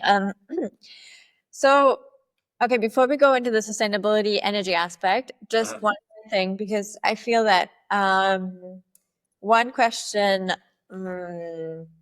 my mom and mom's generation would come up with would be price volatility. Like, could it completely crash? Is it still safe enough in a way that could I put my money in there? And I mean, if we see it as a safe way of saving money, because this is kind of currently what I feel is Bitcoin used the most right now. Um, is there any risk? How do you feel about this? What do you say to those? I think the best analogy would be once again a knife. You can use a knife to create a master chef Michelin star piece, but you can also cut yourself on the way. So you got to be careful. You got to know how to use the tool, right? And in this case, thankfully with Bitcoin, like with a knife, it's very easy. Pointy part outwards, sharp part downwards. Don't put anything that you like on its path, because otherwise it's gonna get cut, right? And with Bitcoin, it's kind of the same. Yes, there's a lot of price volatility, but that's only if you look at it day on day. Like if you Yeah. look at it every day. But also the thing is, if you were able to see your house's price on a day-to-day basis, you would also see it fluctuate wildly. Because every day there's Okay. houses sold higher next to you, or a house is sold lower, and now your house is doing this, and you would go crazy, and you're no, what? I'm losing money. But no, you need to look at it on the long term. You need to get away, far away, and be like, okay, I don't need this money for tomorrow. I mean, if you do, take it out of Bitcoin. Like you Yeah. don't do that. That's risky, right? The same way that you wouldn't put that money into like, I don't know, stocks, right? So take a step back and realize that the money that you're putting into, like, for example, a big investment like a house, it's not to make money tomorrow, but it's to or make money. It's not to Yeah. lose money, right? That's the other thing with Bitcoin. It's not an investment; it's a savings, in my opinion. Because an investment from an economic perspective, is something that provides returns. It returns in like a capital sense, like there's more afterwards. So like you produce something, then that production accumulates, and then you have more at the end. But with Bitcoin, that's not it. Bitcoin is like gold, so it's savings. It doesn't produce anything. It just avoids you losing stuff. Right? It's like a safe haven. And in that sense, with Bitcoin, yes, on the short term, you could lose money. If you want to trade it, I would not recommend it. I know people that do it and they make money, and good for them, but I'm not that smart. I know I would lose money, and I have lost money back when, before I had this conviction, I would also do that type of stuff. And I've lost my fair share of like Satoshis, of dollars. And since then, I realized that, hey, there's a very easy, simple way to do this. And it's just buy and hold and know that Bitcoin, like when you look at Bitcoin like a time machine, it makes more sense. Like you put money in now and you cannot touch it for 4 years. Like that money's disappeared, so to speak. And then 4 years later, there's a very, very high likelihood that your investment will have done well in a fiat perspective, in a euro dollar basis, and also in a purchasing power perspective. But Okay. Yeah, sorry. no, go ahead. What do you want to say? Because now, hearing all this, I'm like, okay, great. This is a great saving method, but what if we want to have it as a currency? Just as Jeff Booth is suggesting, it is a deflationary currency, right? Since there's only a limited amount existing or will ever exist. So then it's a deflationary currency, meaning we all get richer if we would all also use it in as a day-to-day currency. The question is, if we all though save in that in Bitcoin, how do we then transition from that to a currency? To Does that make spending it, you mean? sense? Well, it's very easy. You just spend it. But jokes aside, uh, you have like there comes a point where like even though you know your money will be marginally more valuable tomorrow, you're hungry now. You need those shoes now. You need that shirt now. You need that jacket now. You need that computer to work now. Not in 2 years when your money will be 5% more valuable. You need it now. So there's still going to be consumption. I mean, think about the last time that you bought something, and did you think about the inflation rate? No, you didn't. You just, I like that. Let's do that. But the difference is that, first of all, Bitcoin is not deflationary, it's just stable. But like, instead of like, because it's stable and the economy will keep increasing, every unit will be able to buy more. That's why we say it's inflationary, compared to nowadays where every unit buys less. But once Bitcoin becomes like, let's say, the unit currency, the only currency, the world reserve currency, then we will see a world with that type of activity where people, instead of just getting rid of money, like, I have money in the bank account and there's high inflation, I just need to spend it on something quickly, go, go, go. I mean, if you're in Germany or in the Norway or I don't know, like some of these like safer places, Denmark, Switzerland, that's not really a concern because the currency that you use and the economy that you live in, yes, there's been inflation, but it's not been too high. Meanwhile, in places like Lebanon, Turkey, sometimes even China or Russia or India or the US recently, or Canada or Mexico or any Latin American country or any country in Africa or Laos or Thailand, they constantly have 15, 20, 30% inflation. That basically means that if you hold that money, after 1 year, 1/3 of it has disappeared, like of the value, right? You can buy a third less, so only 2/3.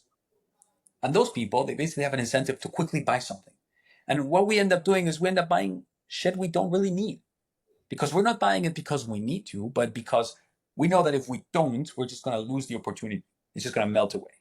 So what I think is going to happen is we're going to have a world where, first of all, because there's only going to be one currency, it's going to be more volatile on an international market, but less volatile to the consumer.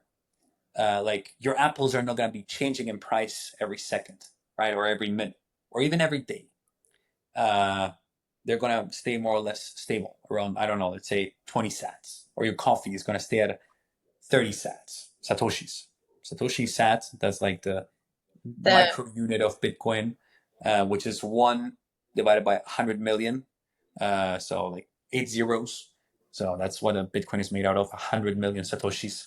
And you can basically, you will basically have that. And then companies, they will have still like volatility and all of that. I mean, there's volatility in titanium. Apple released their iPhone Pro, some 15 or 14, and they said, "Oh, and this time it's in titanium." And between they announced it, and it was released, the price of titanium on the open markets increased by 3 or something like that. Like it increased much more. Yeah, for some or by 2. I don't remember exactly, but it was a decent increase. You know, it was like much more expensive because of some geopolitical whatever thing. You know, uh, but that didn't mean that suddenly the prices of iPhones did this, right, or went crazy, right? Um, so that's what's going to keep happening. Companies are going to be protecting consumers from inflation as much as they can. And actually, what we're going to see is that over time, apples will get cheaper, coffee will get cheaper, clothes will get cheaper, and not because we're torturing more children in Bangladesh or Thailand, right? But because, well, we are now able to produce more because we have better technology. We can produce more coffee. We can produce because we have better fertilizers and better transportation systems and better cultivation systems. We can produce more clothing because we have better technology, better machines that do it better. We can produce more cars, more bikes, right? Because that's what technology does. People innovate, create new ideas, and then we have more. You used to be able to only, I don't know, to create one loaf of bread at a time. Now a machine is able to create 100 at a time. That makes it much cheaper, right? And then in the future, it's going to be 1,000 at a time. But because the currency is not expanding, it's going to stay stable. And over time, we'll see a slow decrease of the goods and services. Of course, there will be still a bit of inflation sometimes. You know, let's say in the future, Ukraine invades Russia in 100 years or something, and then, gas prices are going up again. Yes, they will go up for a short time. But as I said before, high prices are the solution to high prices. And then the market will innovate, and we will get the high price, and how the supply will come in, and then the prices will go down. And they're not going to do this and stay higher, and then your money buys less. It's going to be the opposite. It's going to be going down slowly over time, and then it goes up because there's a shock, and then it goes back down. And instead of using dollars or euros that can be inflated away at moment's notice, and where banks and energy companies, they can keep the profits private but socialize the losses. You know, oh no, we lost money, we did a big oopsie, we did a big mistake, let's have the taxpayer pay for it. You know, they're not going to be able to do that. And we're also not getting into the whole thing of being unable to finance forever wars with money printing, and how undemocratic the US dollar or the euro are. Like, they are deeply undemocratic monies that enable tyrants to do whatever the fuck they want. Meanwhile, Bitcoin puts the power back in the people, and back in it makes taxation important again, in the sense of suddenly taxing people is useful again, because there's no other way they're going to get the money. Nowadays, if we don't pay our taxes, they would really not really care, because they can just print the money and then they just automatically take it from our bank account, so to speak, right? Anyway, we're not going to get into that right now. Well, but that's so interesting. And I'm very interested also in the business model that could maybe change on a Bitcoin standard, and how likely it is actually for us to move into that. Because right now it's kind of impossible, right? We have taxation on Bitcoin profits. So it's super unlikely for you to go buy a coffee with Bitcoin. So, Well, you can still do it, but like, it's up to you if you want to do your proper tax accounting of that. well, that too, but but I mean, who's accepting maybe right now Bitcoin as well? I mean, I know that there are a lot of companies now coming into the There's Yeah, there's also a map. Well, there's like an app or like a map, a website called btcmaps.com. And you can actually see all of the merchants that accept Bitcoin. And you can go there and be like, hey, I want to pay Bitcoin. And you'll Cool. be able to do it. That's nice. And okay, energy, because everything that you just also talked about okay, we will be more efficient and be more maybe cheaper prices. Um, we all need energy for that, and Bitcoin is one of the big reasons also why we have a lot of data centers that are mining centers, basically. Uh-huh. Can you maybe explain a little bit how does the energy problem, how is it addressed, and why are, I think it was in your slide you put 25 out of 25, 20 studies, really research studies, were saying that Bitcoin actually helps environmental problems and is positively impacting. Yeah. So it's a whole topic. We Okay. could dive deeper in another podcast about how Bitcoin, instead of harming the environment, actually helps the renewable energy transition. Like it finances it, it enables it, and supports it. Plus, also it supports the grid, and plus the whole, the technical whole that intermittent renewable energy adds into the grid, which has been a huge strain to the grid system and is actually also the reason why Spain turned off on the 28th of April of 2025, so a couple of weeks ago. And that's actually because of renewables and because they're not perfect. But of course, that's not something that has been readily publicized by the powers that be. And Bitcoin, due to the fact that it takes away their power, their undemocratic power to print money and to do whatever they want with that, they have been attacking Bitcoin because they're scared of it. And their main attack focus or point of attack has been the energy use. As I already said before, Bitcoin doesn't just use energy, it pays for energy, right? So that's the first thing. And that's where everything starts because that paired with the fact that our industrial output, like what we generate, can be interrupted at any single point because it gets into the mathematics of mining, but like any roll of the dice, so any attempt is equally as probable as any other to hit the jackpot. Therefore, they have an expected value and a market price, meaning you can with the digital advertising, right? Companies they sell 100,000 clicks for like $50. If you know that in 100,000 clicks, there's going to be 200 euros of sales. You don't know which click is going to give you the sale, but you have tried it before and you usually get 200 euros of sales out of those 100,000 clicks. Then you're willing to pay 50 for that, right? Because for you, 100,000 clicks has a value of 200 euros, more or less, right? And the same happens with a hash rate, with a compute, which, by the way, the compute of Bitcoin mining is called hash rate. Um, each hash, which is performed in nanoseconds, like in no time. It's like we do a hash super quickly. It's equally as possible of being the correct one as the previous one. And that makes it so each hash has a financial value. And that means that our industrial output, these hashes, their timeline is milliseconds, if even, which means we can interrupt them at any point, and we will not be, let's say, shutting off a hospital, right? And suddenly the operating room is out of light. Or we will not be shutting off an aluminum smelting plant, and suddenly their operations, their way they're smelting stuff and processing materials will be disrupted, and they will have lost, I don't know, $1 million of worth of aluminum ore. I don't know, right? Will not be shutting off a factory building cars, and suddenly their cars will be halfway done. The materials will be drying improperly. The paint, right? That's not going to happen. Because when that happens, because the industrial output is so, let's say, big, is these big units that take hours to finish. If you interrupt them, if you interrupt energy, that plugs a hole. And why is that important?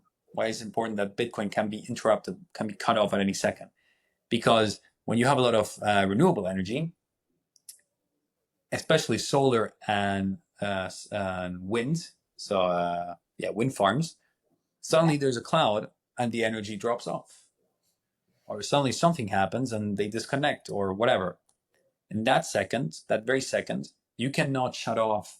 So like you have like a mismatch between supply and demand, and then you need to somehow match them again, because if you don't, then there's a cascading effect that ends up becoming a blackout, like we saw in Spain, which was actually caused by solar energy.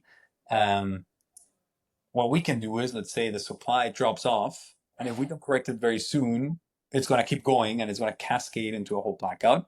We can then, instead of shutting off a hospital, which I think everyone would agree is very bad, we could have, let's say, some extra demand, some extra users of energy that don't mind to be shut off at any single point. Because you're not going to be interrupting an operation, surgical operation. You're not going to be interrupting the smelting of aluminum. You're not going to be interrupting, a car factory. You're not going to be interrupting anything. So they shut off, and all of the energy matches again. So like they were consuming this energy. They were, consuming too much at that point. We were here. It drops here because something happened with renewable energy, because the sun stopped shining or the wind stopped blowing, which it can happen. It does happen. It has happened. And then instead of having a cascading effect or leaving people in the dark, we can just shut off these extra industries, the mining data centers that don't care about being shut off. And then we balance the grid again. And the best part is that over that time, they have been paying for that energy, right? Because when we were here, this part of the energy was being paid by the miner. They were paying for it. They were financing it. And that gets into the magic of mining, which is that it's kind of like a dog. It will always love you. It will always be grateful for whatever attention you give it, and it will never complain. Like that dog that is always happy, like even if you go traveling for a week, when it sees you, it's happy that you're here, instead of being like a cat, which is like, oh, why did you go for a week? Like you left me alone. And that's Bitcoin. And then for projects that are like still in construction or have just been built out and they're waiting to be connected to the grid, which happens a lot in places like Texas. They have a lot of solar energy, but it takes them 3 years to be connected to the grid. That basically means it takes them 3 years to start making money. Meanwhile, we could just drop by and say, hey guys, we can just leave this container over here. It's doing Bitcoin mining, which at this point you have no other options, right? It's not like we're going to move a hospital in the middle of the Sahara Desert, right? We're not going to move a hospital there, but we could definitely put a Bitcoin mining operation there. And instead of making money 3 years late, we can start making money now, which means that your project will have a positive return on investment, positive return of capital much sooner, which means that you could, like the investors can invest again much sooner. So you're kind of accelerating the whole renewable energy process, while at the same time plugging the hole of like, hey, suddenly the solar energy disappears, right, so to speak, in the grid system. So without Bitcoin mining, we would have had to spend ungodly amounts of money in batteries, which also, by the way, are not good for the environment, and they degrade much worse than mining machines and whatnot. And they have to be mined with mercury and like with toxics and with sulfurs that like contaminate the soil for hundreds of years, and they're toxic for humans, plants, and animals. Very bad, very bad. So like, these green cars like Tesla, they're not that green when you're really look into it. But meanwhile, Bitcoin mining, it goes there, it pays for all of the energy, it plugs the hole that it does on the grid, like that the renewable energy creates on the grid. There's like instability, And plus, if you're not connected to the grid, we can still pay you. So you don't need the grid. You're not beholden to the grid. You're now independent. And that's pretty incredible. And what you were mentioning at the beginning, that slide, what I said that out of 25 academic papers looking into Bitcoin and renewable energy or like energy systems, 20 of them had come up with positive results. Like some of them talking about how the average solar power plant, has about a 8 to 9 year time frame for return on investment, so that it makes the money back. But if you plug in Bitcoin mining, that goes down to 5 years. So instead of having a new power plant every 10 years, you can have two new power plants in that same time thanks to Bitcoin mining. Others are about balancing microgrids and financing them, which that's also a great story of gridless, bringing electricity to rural Africa. But that we should do another podcast about that, about the great stories around Bitcoin mining and the environment and all the good stuff that the mainstream media doesn't want to tell you, so to speak. There's others about how it balances the grid. And a few, they're starting to be repetitive in the sense of like they just confirm what was already previously said about like, hey, it makes solar, on the grid and with hydro and all of that.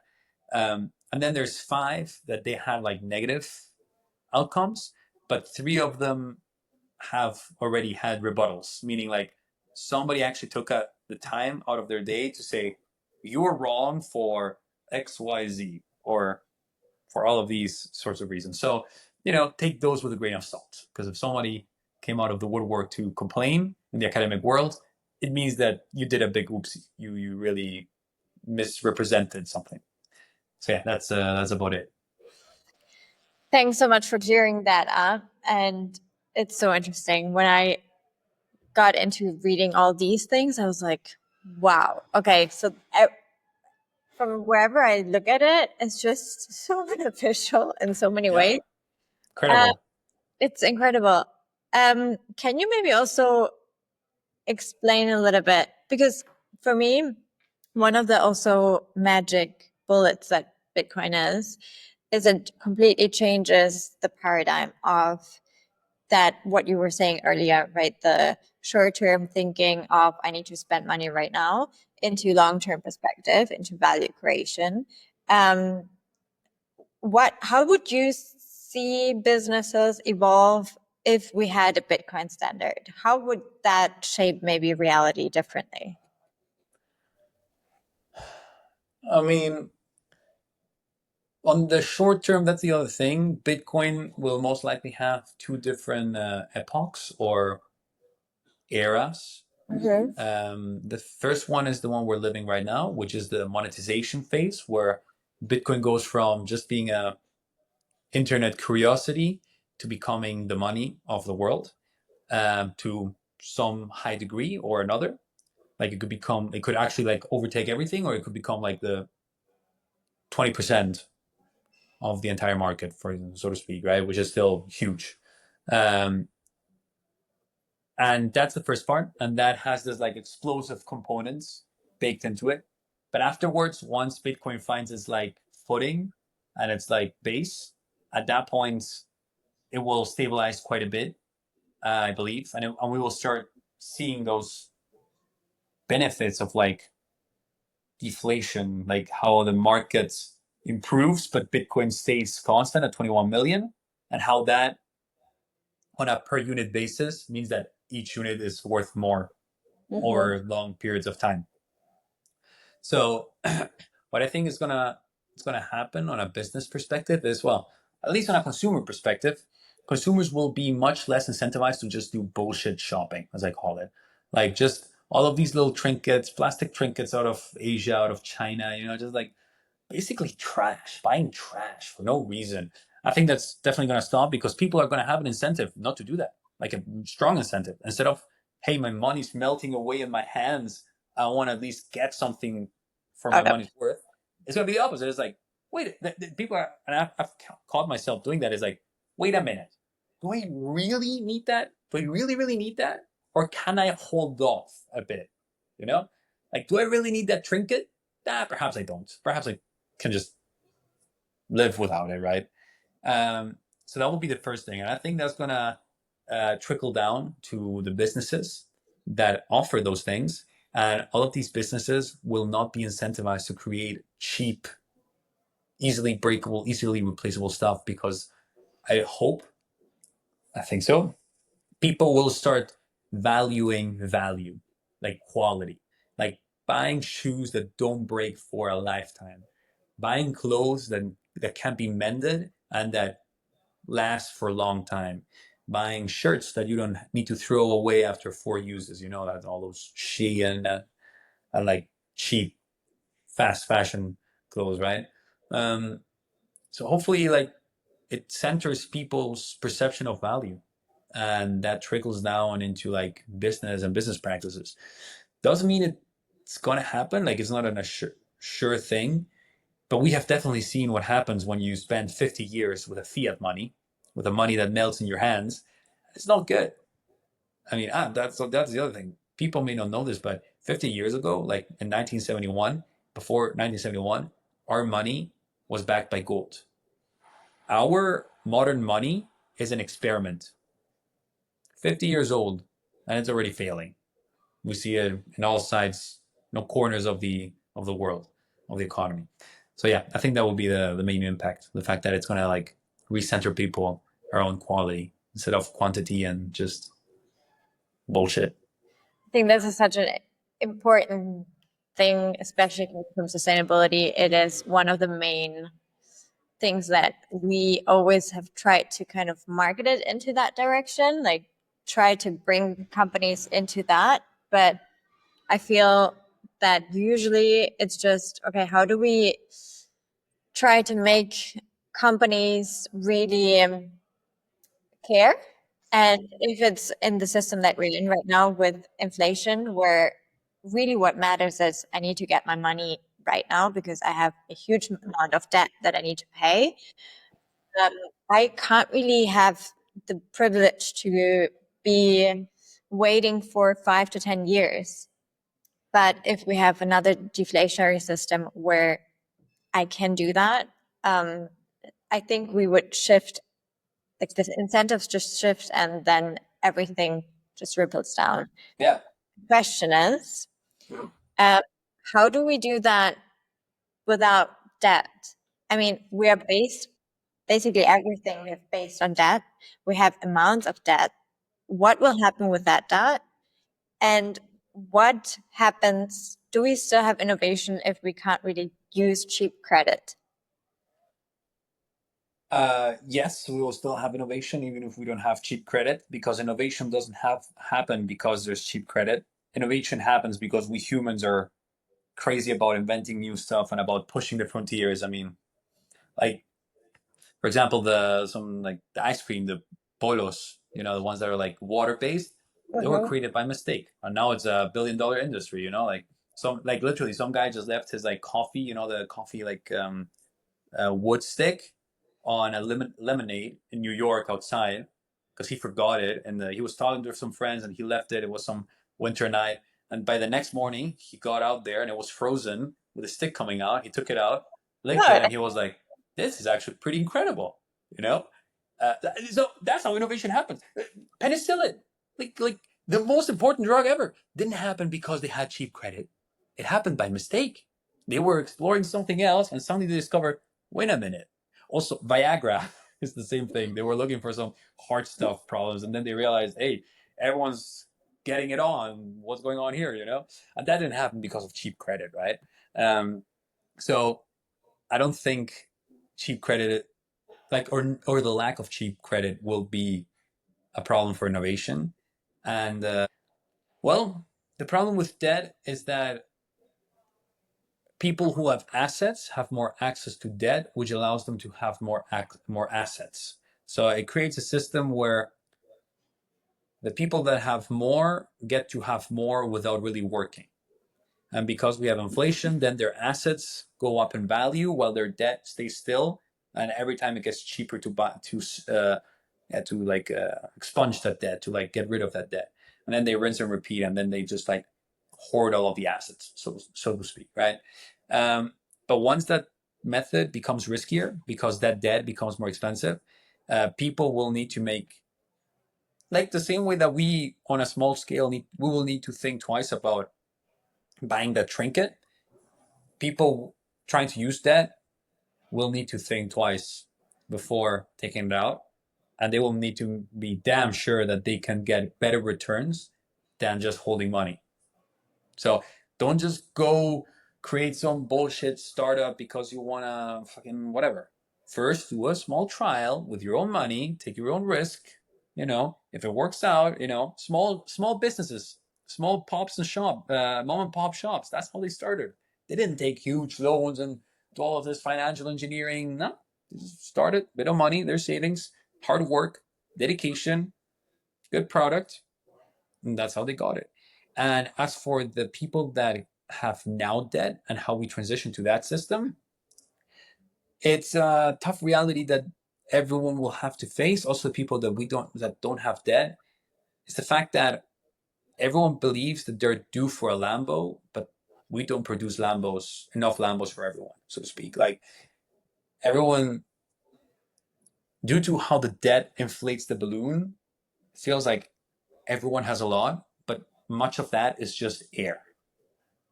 And once, as Javier Milei said, prices become honest or become real, once the rubber hits the road, many people will see that their debt, their assets, like you can look at Greece 2014, the sovereign debt crisis. So they had emitted a lot of debt. They had a lot of bonds that investors had bought, and they held that debt as an asset. Because we also have to remember debt is a liability for one, but an asset for another. Someone has that asset. Someone believes that you're going to pay them back. And that someone may also have debts, liabilities, that someone else believes, right? It's a merry-go-round circle. And the thing is, we have inflated it so much, and everyone thinks that they have so many assets, but those assets, they need to be backed by production, by producing stuff. Because at the end of the day, it all comes down to having stuff, having houses, having food, having transportation, having clothing, real tangible stuff to a certain degree, right? And I feel like people that have all of that debt as an asset, they will think, oh, I have $1 million. Yeah, I bought these Spanish bonds. And they will start, or I owe the debt of this company or other company.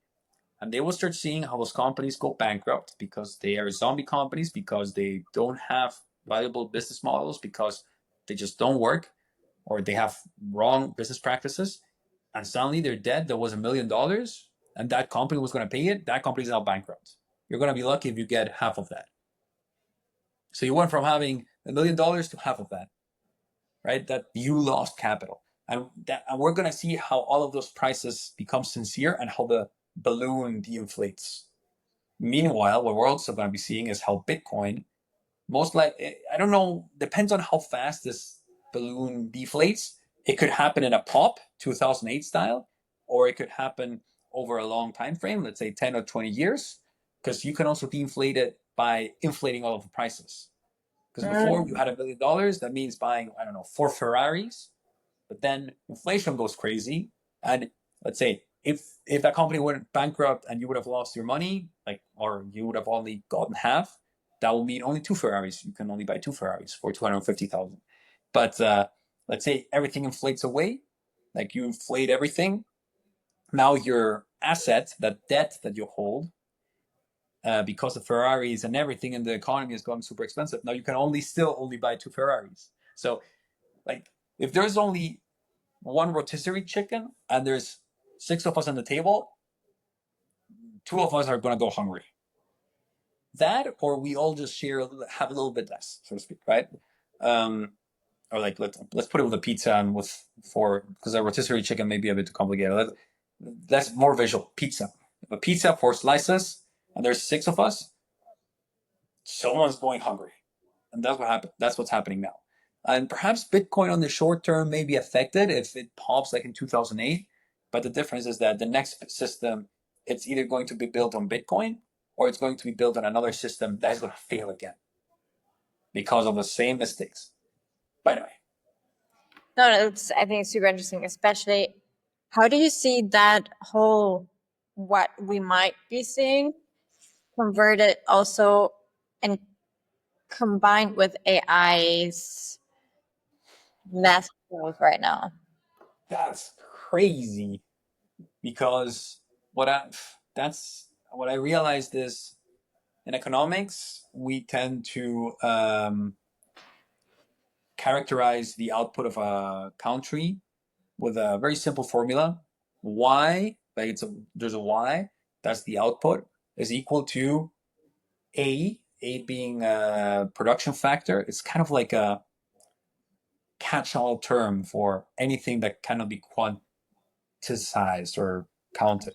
Then capital and labor, those are the classes. Capital and labor. The more capital you have, capital not being money, but capital being like productive stuff like tractors, cars, laptops, shovels, stuff like that, like infrastructure, like bridges, trains, right? That is capital. That is like, What do you put on assets, like as an asset? yeah, but it's also not money per se. Okay, yeah, no, It's like things that produce. Yeah, yeah, it's assets. But then you also have labor, and labor is how many people can actually use those capital. Because if you don't have people to go on the trains, you might as well not have trains. If you don't have people to use the laptops, you might as well not have laptops, right? So you need capital and labor. And then you also have this A. This is the production factor is like the technology. Like some countries, why is an acre, una hectárea of land more productive from an agriculture perspective in Germany or Netherlands or Ukraine than it is in Zambia or in Mozambique, right? Why is it? Well, in Mozambique, they're still using horses or like wildlife to like plow everything. Meanwhile, in the Netherlands, you have greenhouses with technology and this and that, and everything's perfectly calculated and measured, and there's no waste because you know exactly how much water that tomato needs to take. And then you can produce twice as much per acre, for example, right? And that's the technology, right? So then you have the A, the K, and the L. Till now, usually technology, so like, for example, computers, they improved the A, so your multiplier, so it became from 1.5 to 1.7, let's say, random numbers, but then also it increased the capital. So it had a double effect. mm-hmm. Or if you have growth of people, then your L increases. You have more people to use the same amount of capital. There will be more output. That's what China is doing, right? China's economy is almost as big as the US. The difference is that per capita is like 1/3.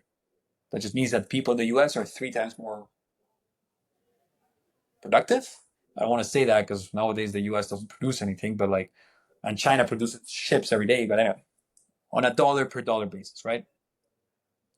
And then with phones, for example, we also saw the same.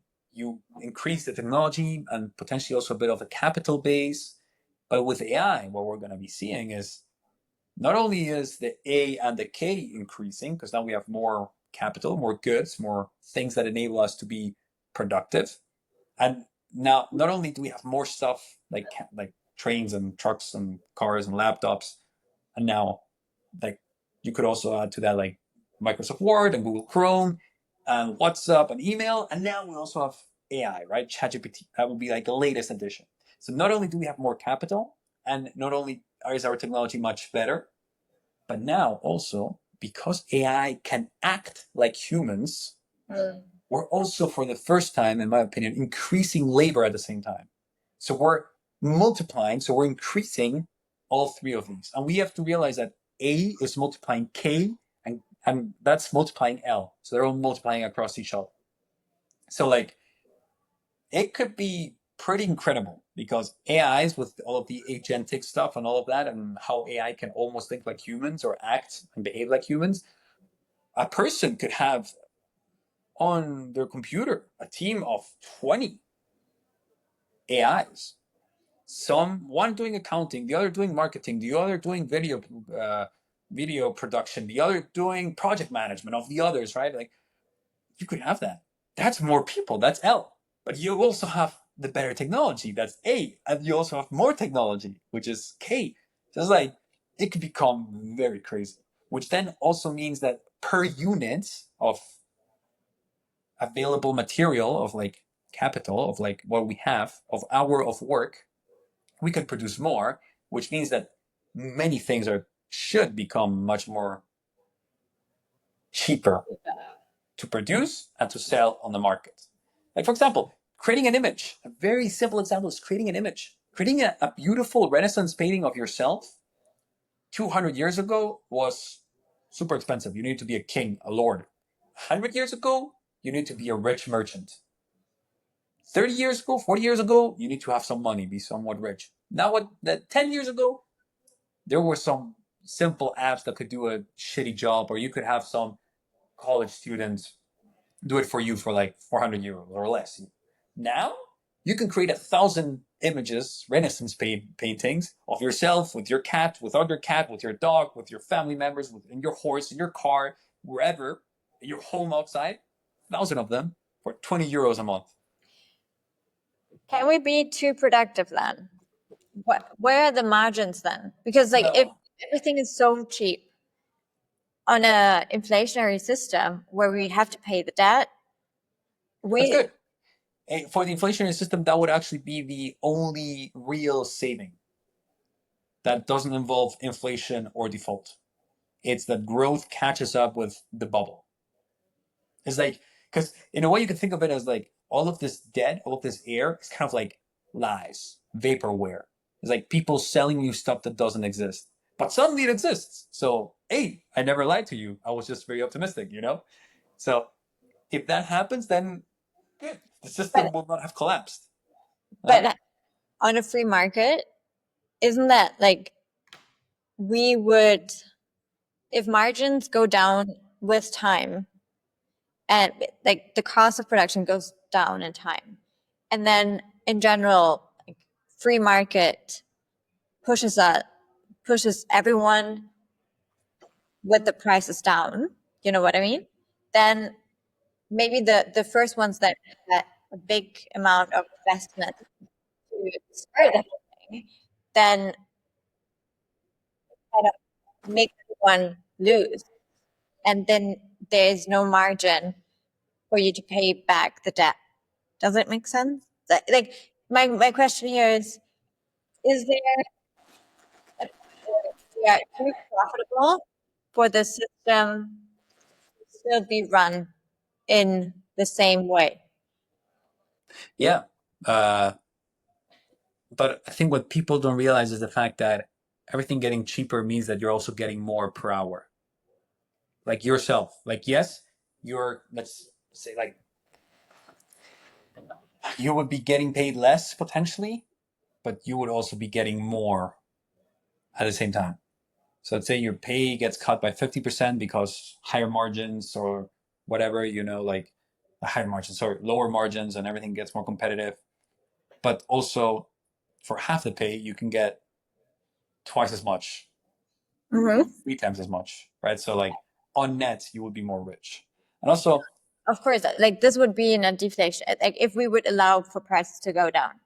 I mean, I'm just like, this is what I understood from Jeff Booth's book, why we still see the prices increasing when we would actually, with all the technology developing, we would need to see prices go down. I mean, You know what yeah, I it's still going to happen, but on a real basis, long term, we would see prices go down. The thing is real basis, so adjusted for inflation. After Yeah, we adjust for inflation, for example, iPhones, people still think they're very expensive, but iPhones have costed around $1,000 for the past 8 years, right. 9 years, more or less. It's 2015. I think it was the iPhone 6S or something like that. One of those like first to become big. That was the first iPhone to like be $1,000. It's been $1,000 consistently for the past 8 years, Right. even though there's been inflation all over us, right? Uh, like Mhm. eventually we'll see that on a real basis, getting that stuff is going to be much cheaper. Okay. And now we are entering the finish line here. But Because yeah, I mean, I could talk for hours about this, because there's so much to still go into. Yeah, But same. um, what are you most excited about, especially also with Bitcoin, with perspective of AI together, and also not just excited, what are you also scared about? Because I'm, for instance, very scared for AI centralization, and that being one of the main um, powers in our world and running basically everything. And where does Bitcoin fit in there? And yeah, so excitement, fears.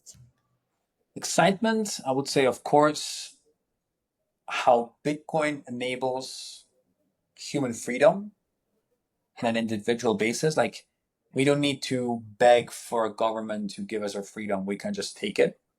And people, human rights activists, are the first ones to do it. But eventually, we will all be human rights activists when our human rights are trampled over. And Bitcoin will be there to enable us to sovereignly and credibly take back that power, take back those rights. And then scared, I'm not scared of AI centralization. I would be more scared of censorship, like in the sense of like the imagine only having censored AIs available. But I'm also not too scared about that because I know that, for example, you can ask a US AI about what happened in Tiananmen Square in 1989, but you cannot ask that to a Chinese AI. But on the flip side, you can ask the Chinese AI about, I don't know, the Patriot Act and its actual consequences. Meanwhile, US AI will just give you like a whatever answer, you know? So the fact that there's many, Yeah, sorry, no, the fact that what? now that there's many different like multiple countries developing their own AIs and they're censoring it only for themselves, like on their own stuff, but not for the other countries. It means that if we have two or three or four good ones that each censor for themselves, like for Russian reality, we will not ask the Russian AI, we'll ask the Chinese, American, and European AI, and then we'll get those answers and treat them as the truth.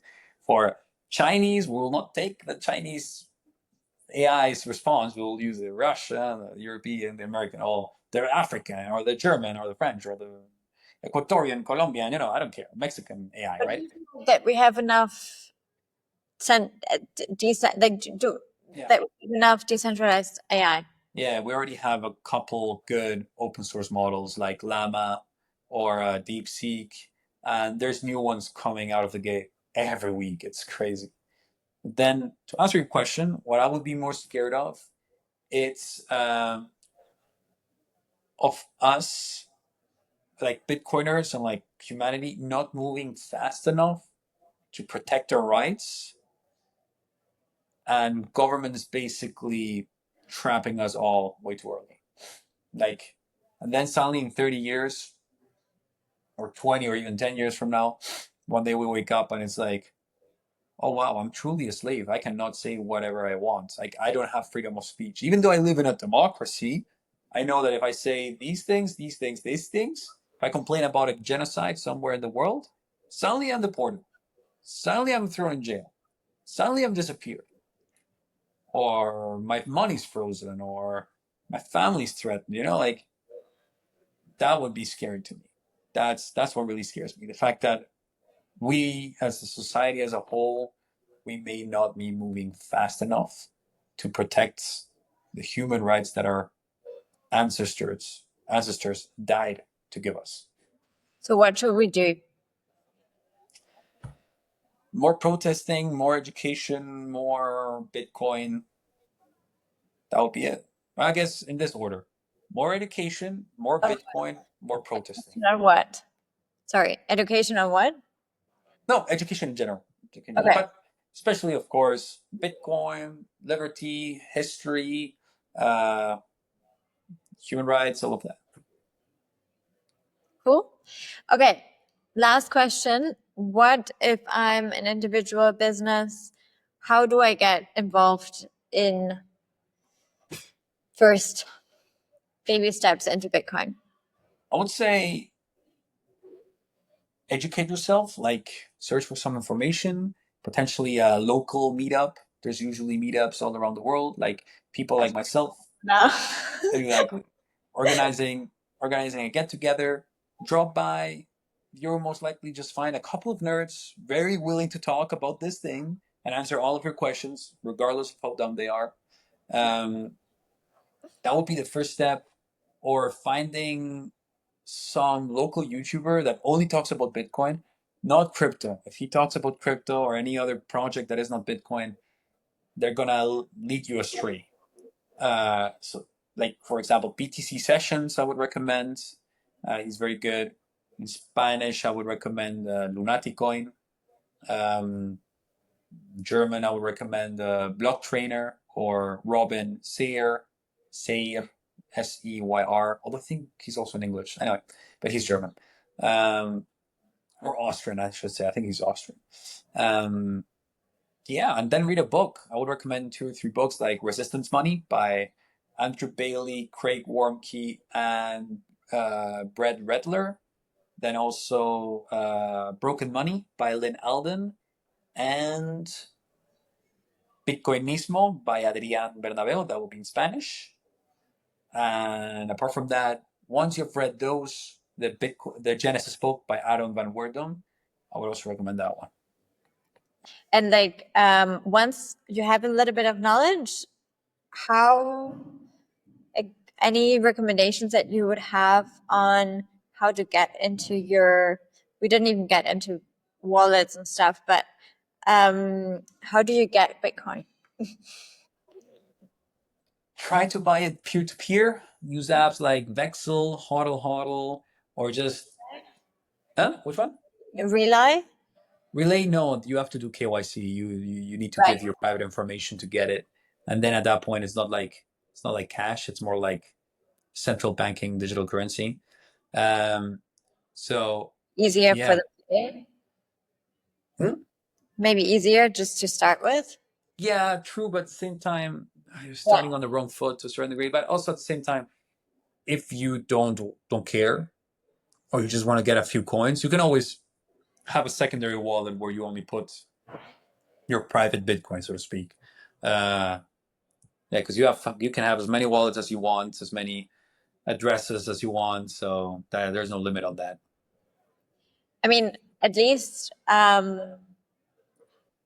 well, yeah, great. Once they get there, they'll know how to follow up. No, I agree. But I think it's just maybe someone is already so passionate about it that our conversation just sparked something and it's like, okay, I I need love that. to do that.